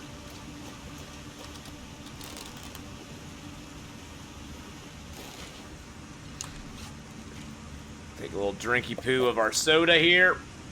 But how you doing, Chewy? I hope you're having a great day, man. I hope things are going well for you and life is treating you good, too. We're just chilling out here in Bleak Inlet, or not Bleak Inlet, in Milton and Mountain Town. Duh. Mountain Town and Milton. That's where we're chilling out right now. Just kind of having fun. So, we're testing out a theory. We've now found that the snow shelter is proof against timber wolves attack, moose attack, regular wolf attack, and it appears against bear attack as well. It appears that way. I'm not going to guarantee it. I'm not going to put my stamp of approval on it until I actually see it with my own two eyes. But the bear walked right up to our snow shelter. We sniped him, and he just ran away. And he was seriously, he was from, oh, he was right here. The arrow broke on him right here, guys. This is how close the bear was. The arrow broke right here on him. So that's how close the bear was to us when that happened.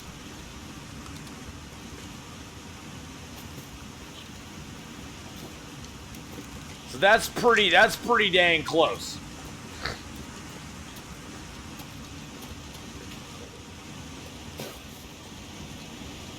I call that a pretty successful test of the emergency broadcasting system. Whoa.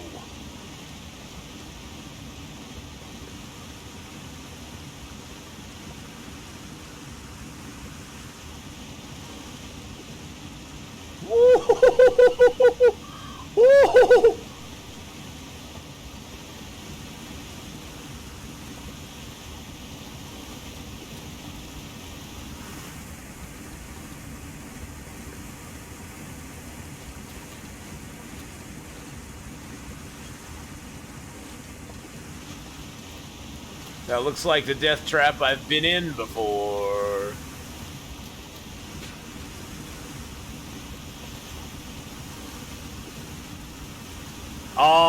I don't know if they've always worked this way or not. We decided to try it out because I was wanting to find some sort of defense against the Timberwolves. Oh no. Oh no. Was this the wrong log to take? That was the wrong log to take, guys. God dang it. Stupid two log crossing here. I wanted to find some defense against the Timberwolves, so we're like, you know, let's try and see if the snow shelter is any defense against them. And we tried it, and it worked. So we were like, well, let's see if if we can defend against the moose in a snow shelter. We tried it, and it worked. I don't know how long it'll last. I don't know if it's going to be if it's going to be a permanent thing, or if after the buzz goes around, they patch it out of the game. That's my guess. But it just appears that the wolves and the moose and the bear, they lose sight of you inside of the little hotel, I guess you could call it.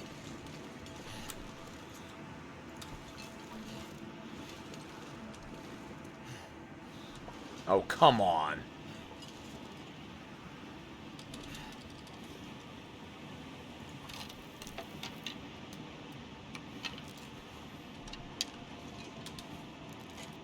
They've been making more things that were useless important. I know. Maybe it isn't. Maybe it is intentional. It could very well be intentional.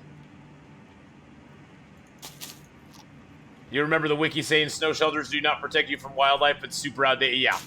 I can tell you from experience, Sordid Leaf, it is completely wrong. The Timberwolves came up and swarmed around my snow shelter and then just walked away. The moose came and charged. He literally charged me.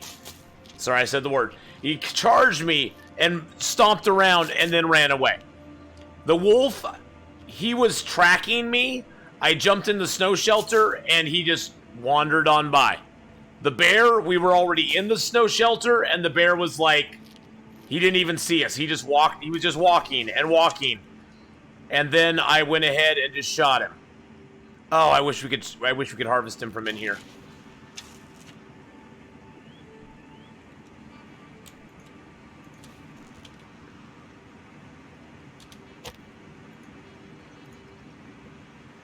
Maglin's fire time.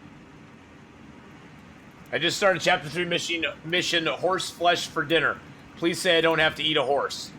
I don't remember that one. I don't remember that mission. It's the old school fires all over again. Yeah. Old school fires were a different breed. Turned out pretty well.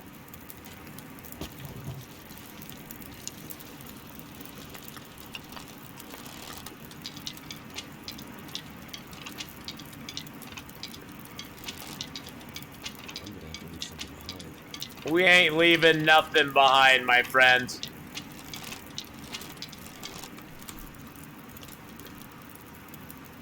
All right. Supposed to rob some rob the horses from Braithwaite's. Yeah. No, you don't have to eat. You don't have to eat any horse flesh. No. No, you don't have to eat any horse flesh. The Murphys do not become involved. All right, let's cook up 2 liters of water here. 2 liters of water there. Get the bear carcass harvested real quick.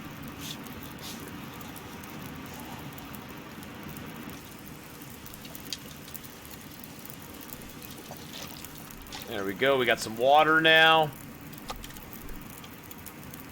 So slice up 2 slices real quick. So at the community center in Thompson Crossing, want to go on stage and tear down the curtain, the piano. I go behind there. I look up. There's a ladder I can't climb. There's also one in the mine. Yeah, there's a couple ladders you can't climb.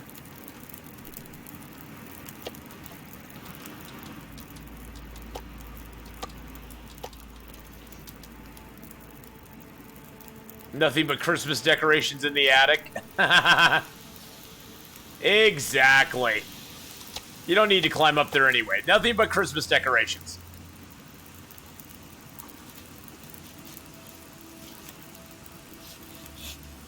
You're not going to be able to carry this load for much longer. But I wanna. Well, it doesn't want to let you.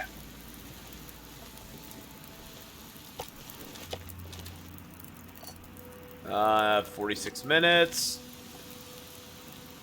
46 minutes.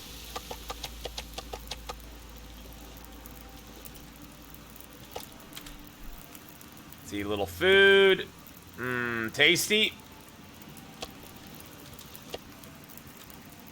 Drink a little water. Delicious. We've actually had really mild weather after killing that bear, guys. Usually killing a bear brings on like an awful storm. This was a pretty small bear too. He only had like 5 quarters. Oh no, there's another one under there. Okay, so we had 6.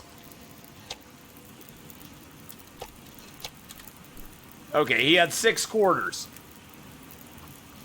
He had 6 quarters. That gave him $1.50. He's very rich by bear standards. Hey, hey, hey, hey, hey, hey, hey, hey, hey, hey, hey, hey, hey, hey, hey.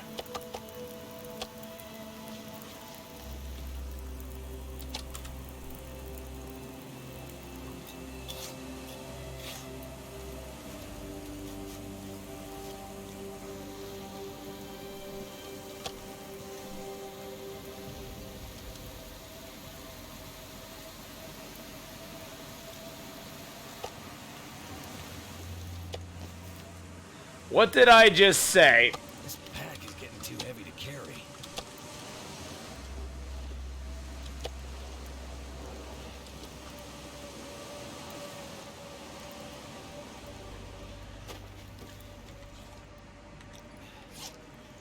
It's gonna get really cold in here really quick, I have a feeling.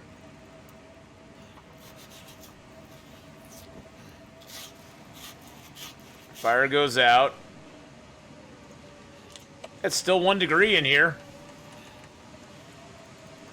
Must be nice to have good clothing, huh? Hey, Junior loves Philly. How you doing? Yeah, I jinxed myself. I jinxed myself right there.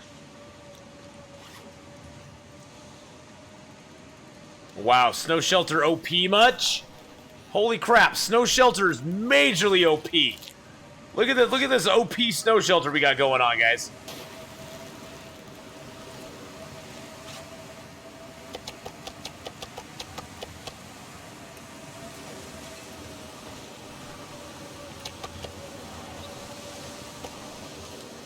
It's negative 50, it's negative 65 out.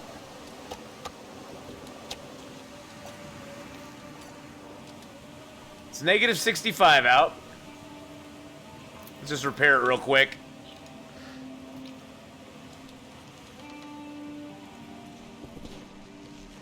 It's overpowered. OP is overpowered. It's negative 65 out, but I'm at positive 0 in here. And I have a bearskin bedroll.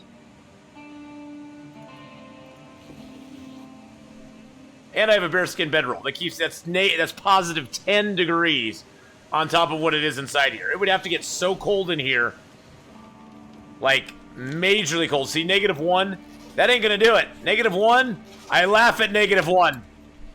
Whoa! Whoa! Wow, in a snow shelter with a bearskin bedroll, you're pretty much set.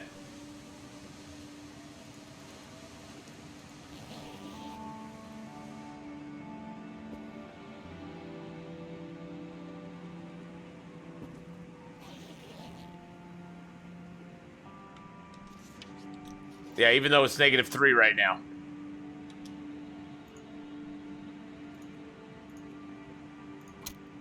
And we can start our fire from in here. And we can start the fire from inside the snow shelter. Oh, I love the snow shelter now. I hated snow shelters for so long. I must have had some like traumatic experience with snow shelters at some point in the game that made me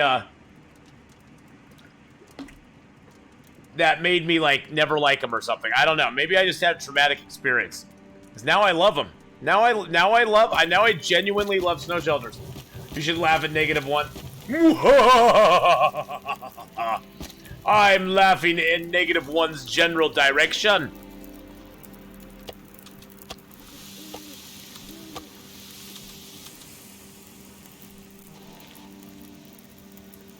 I can sleep with a regular bedroll now. Laugh with -1. It's much nicer. No, I don't want to laugh. I always laugh at -1. Laughing with -1 is never any fun. Because as everybody knows, -1 is a very mean integer.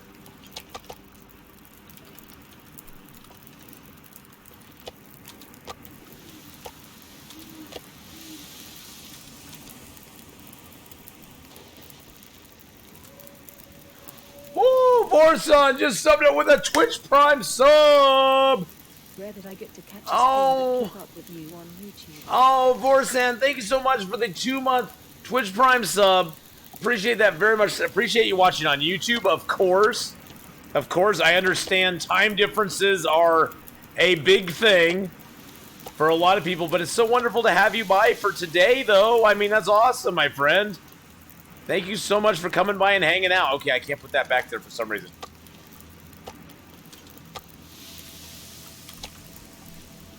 But yes, definitely get some sub hype out. Let's get some points up in chat. Get some sub hype out, then some love out there. Thank you so much. I really do appreciate that very, very much, my friend. All right, let's get another hour's sleep in. We can't even sleep another hour. We can't even sleep another hour. You know what we will do, though? Since we're a little low on health, we'll drink a birch bark tea, because that'll help get our health going a little bit, rocking in the right direction. We'll drink down a rosehip tea to get the rest of our liquid back. There we go. Oh no, it's not Bitty Bite yet. There we go, Bitty Bite, Bitty Bite. There we are. Okay.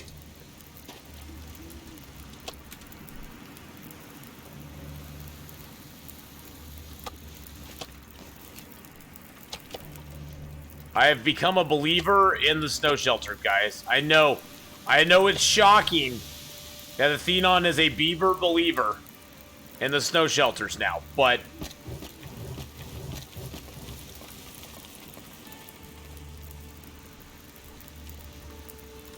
it's true.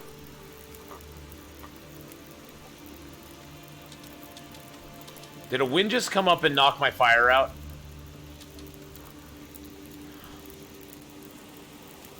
Oh, you stupid wind. Oh, you mean evil wind. You mean evil wind.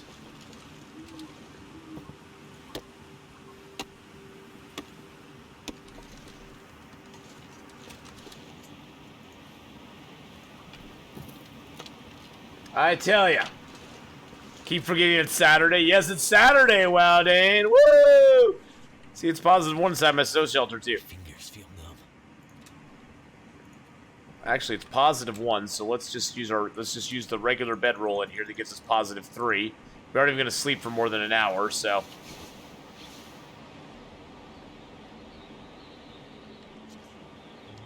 Now it's 0. Can we repair something, anything up that's going to give us a little better? I don't have a cured gut and a cured rabbit pelt. Okay, so what I think we're gonna do, we're gonna leave some of our meat here.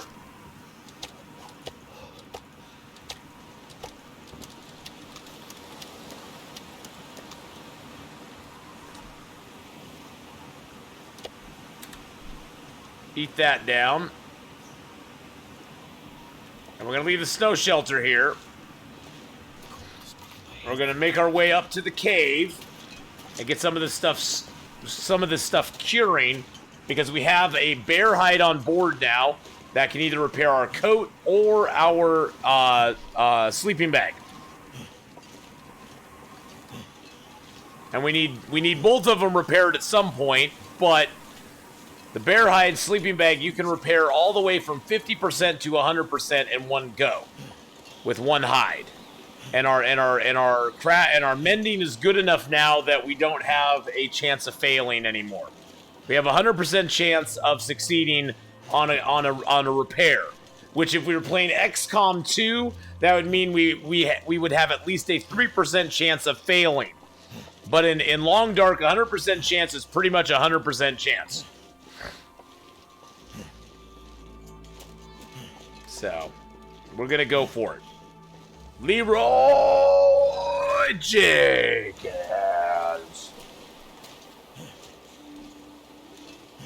And then don't forget tomorrow, guys, we have Escape the Pacific and Raft. We'll be playing both of those, listening to subscriber song requests for the entire stream. Bring your subscriber song requests. Bring all the fun ones that you love to hear. We do have a few restrictions on what is played, but not very much.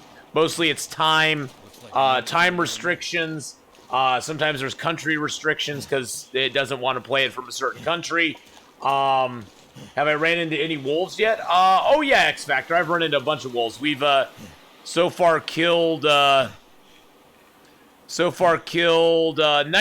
wolves. We got 99 wolves killed, guys. 7 bears, 3 moose, 19 deer, and 53 rabbits.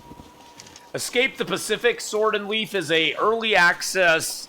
Have you ever played Stranded Deep? It reminds me a lot of Stranded Deep, but it's better, in my opinion. In my opinion, it's better. And not only is it better because I like the game and the heads-up display better, but it's better than Stranded Deep in the sense that they are actively pursuing the game still and making progress on it, whereas Stranded Deep just kind of like went, yeah, that's all we're doing, have fun.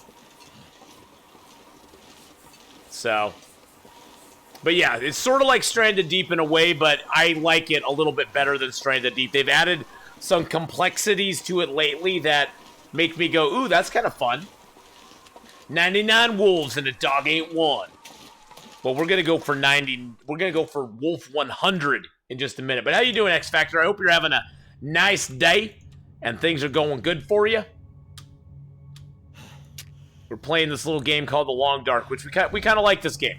It's kind of fun. No. I want the stick. And the stick. Sometimes there's a wolf here, too. Sometimes a wolf spawns in that spot. It's one of the few indoor wolves you have available to you. There's one in the, there's a couple in Hushed River Valley that you can sometimes find. One namely in the Mammoth Lake Cave. Also in the ice tunnels, you can sometimes find a wolf as well. What do the teas do and the coffee?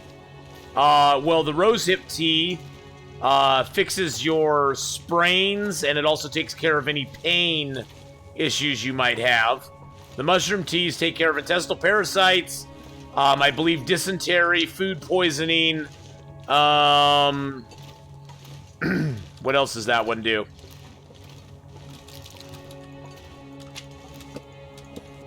Those things are the main things.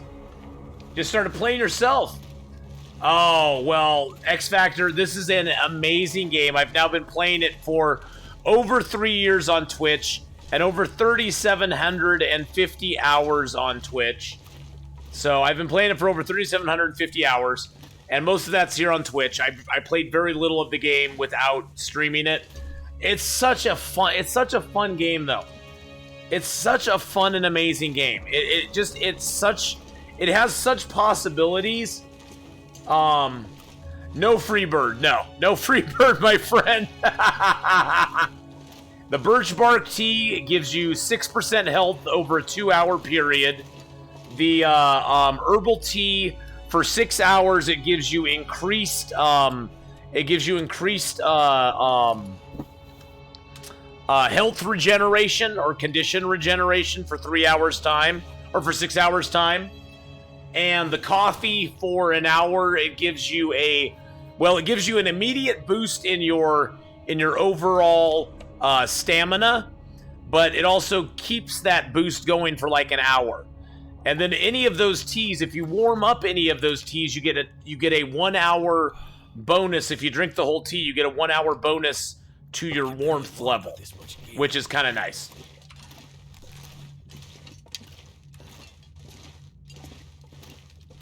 Yeah, and the teas also give you a small amount of calories, anywhere from 100 to 125 calories, depending on your cooking level. And they do get the coffee prolongs your stamina a little bit. I was trying to remember what other stuff the mushroom tea does. Hey, Badger Mouse, how you doing? Well, Badger Mouse, we're closing in on our 100th lucky wolf kill. Should we take out the 100th wolf with a revolver, guys? Should we celebrate by wasting revolvers on a 100th wolf? I don't know why I have a stone in my... Why do I have a stone? I don't want a stone. Should we do the 100th wolf kill with the revolver? I'm thinking it's only right. It's only right, my friends, to do it. So after you drop over here, guys, there is no going back into that cave. Oh, I got all that guts and stuff on me still. We gotta go to the cave down here by Grey Mothers. So once you drop that, there's no going back. You can't get back up there. It's a one-way trip, boys and girls. One-way trip. Okay, let's do it. Let's do it! Wolfie! Wolfie boy! Let's give out some points to everybody in channel then right now.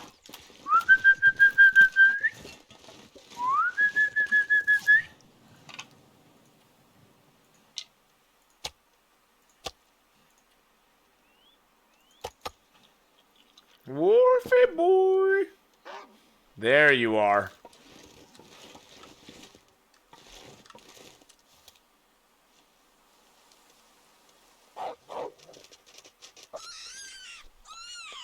Really?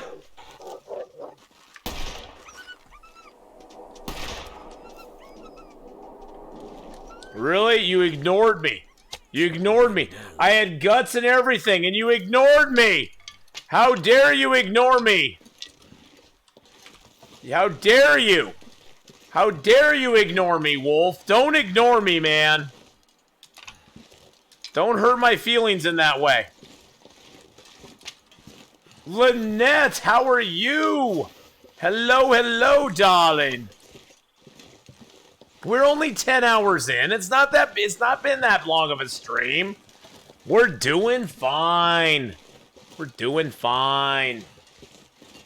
Good to see you too, darling. Good to see you too. Well, we definitely bled him. He doesn't have very far to go. We're going to go down here and drop the guts and the hide and all that stuff. That should be our 100th wolf kill, though. I know, buddy.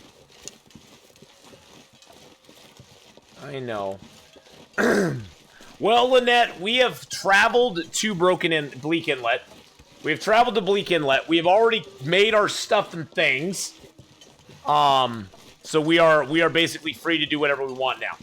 Last time I shot a wolf with a revolver at that range, it decided to gnaw on my face. Yeah, the wolves of Vorsand always they built into the wolves this feature where they'll either gnaw on your face or run away.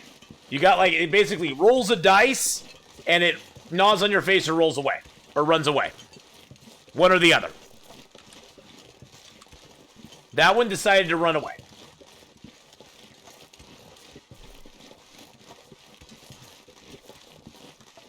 Lynette, Bofana, Lynette. It doesn't work. It doesn't work real well with Lynette. The Bananarama Fofana doesn't work real well with Lynette. It doesn't. Papa, Bananarama, Moppa, Mima, Momapa, Papa. Yeah, I haven't been to the plane crash yet because we're way too heavy, and I want to drop off my hides and guts before we go there. Yes, we're in Milton, Mountain Town, and we haven't been to the plane crash yet though. I just want to get over here and drop off my hide, my guts, stuff and things, and then we can go to the plane crash.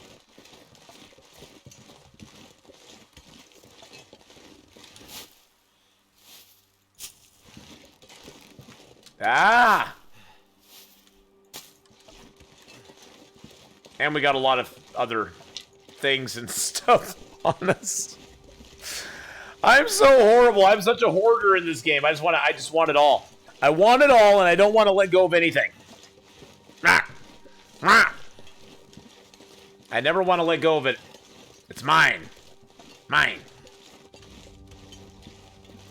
All right. Man is no man, but a wolf to a stranger. Wise words, Badger Mouse. How you doing tonight, Badger Mouse? I hope you're having a great one. And also, welcome to all the new viewers in the channel. I appreciate that very much, you coming by and hanging out with us. If you're having fun, please feel free to give that follow button a click. You will get alerted whenever I go live, which is pretty much every day. But it alerts you when I actually go live, so you'll know when to check it out. Usually during the week, my streaming schedule, I start between 2 and 4 p.m. Pacific Standard Time. Monday, Tuesdays, and Wednesdays, we usually split our time between Long Dark and some Red Dead Redemption 2. Thursdays are Red Dead Redemption 2 Thursday. Fridays, we start the stream with a little bit of sci-fi. We've been playing through the XCOM 2 War of the Chosen campaign. We are actually reaching the end of that. I think we probably got about 2 or 3 more sessions. But after XCOM, we usually play some Long Dark. Saturdays, we are playing Long Dark, followed by a story game. This one in particular has been Siberia 3, followed by a little more Long Dark, followed by something if I feel like playing it. Today, I'm just playing Long Dark. Sundays, we do Subscriber Song Request Sunday. And oh, by the way, on the weekends, I start at 8 a.m. Pacific Standard Time, which for a lot of you is 9 hours ahead of your time. So that's 8, 9, 10, 11, 12, 1, 2, 3, 4, like 5-ish in the evening for a lot of you in the European area. So I start nice and early on Saturdays and usually stream for a few hours on Saturday, as you can see. Like maybe 10 or so or something like that. So you're here to watch Ath do stuff and things. Now taking bets on how many days it takes him to organize the stuff in each building. Shh.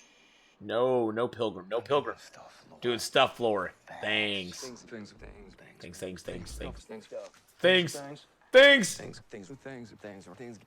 Stuff. I wonder what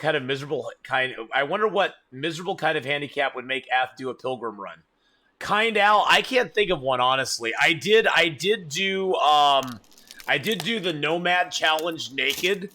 I decided, you know what? It's Nomad. I'm gonna naked Nomad all over the world. And we just naked Nomad all over the world. We rubbed our butt on everything. We made everything ours. We were like, this is mine, and this is mine, and this is mine, and this is mine. So we just naked Nomaded it the whole time. It was awesome. Yeah, Nomad is Voyager difficulty. I'd have to do something even more than nakedness. Oh my goodness gracious!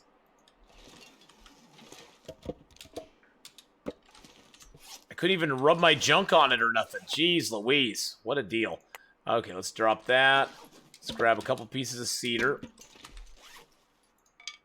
Like $100 Pilgrim run. I bet if someone donated enough, he would. Of course. I'm not ashamed to admit I can be bought.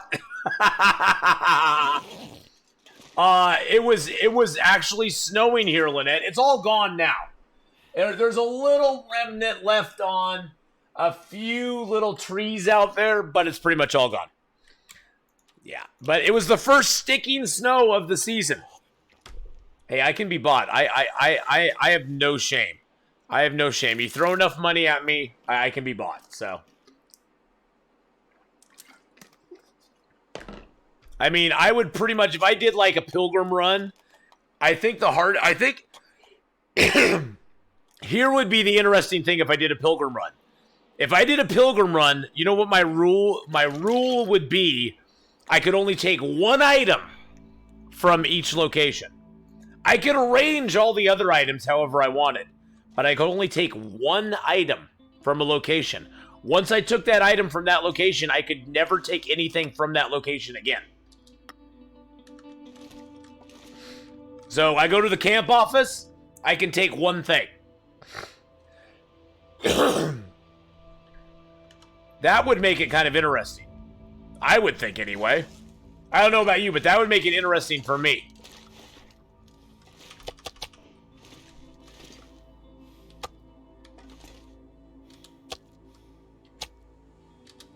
Okay, let's get the official word. Let's get the official word that we have 100 wolf kills. Wolves killed 100. 100.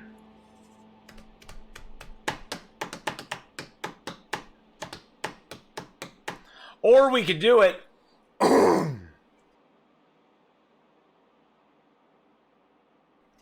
Or we could do it, Wow Dane, where as I pick up items, I keep track of which item I got from which location. And I would always have the option of traveling back to that location and swapping it for a different item if I wanted to.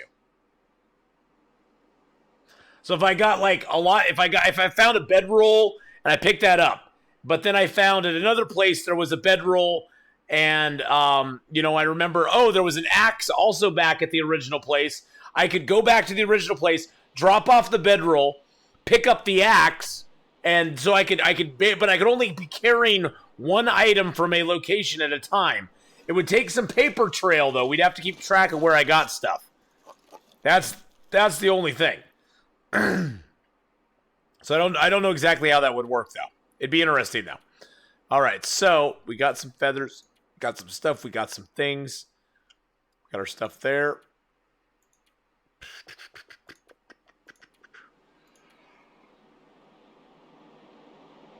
Ooh. One thing in each zone?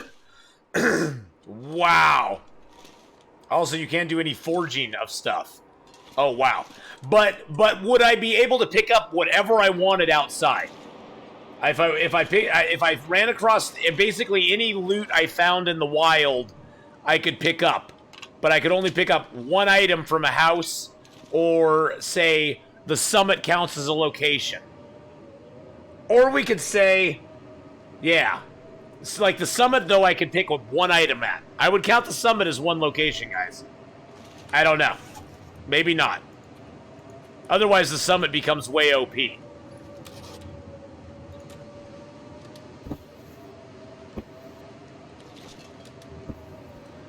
If you go ever location, lay everything out and pick one thing from all of it before you go to the next. Well, that's what I want to do, Righty Beef. I'd want to go to a location, lay everything out, pick what I was going to take with me. Now, food and stuff like that, I could choose to take it. I can always eat it in the location I find it. But if I choose to take a piece of food with me, that food is mine. That is going with me, and that's the item I'm choosing.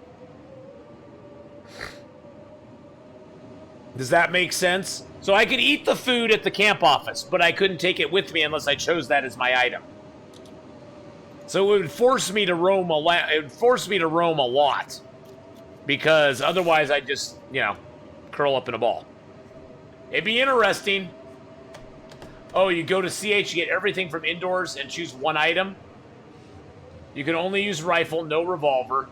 I would say one item from each container at the summit. One item from each container at the summit. Okay. I would do it with no guns, Wowdane. What do you think about that? I would go no guns in it at all.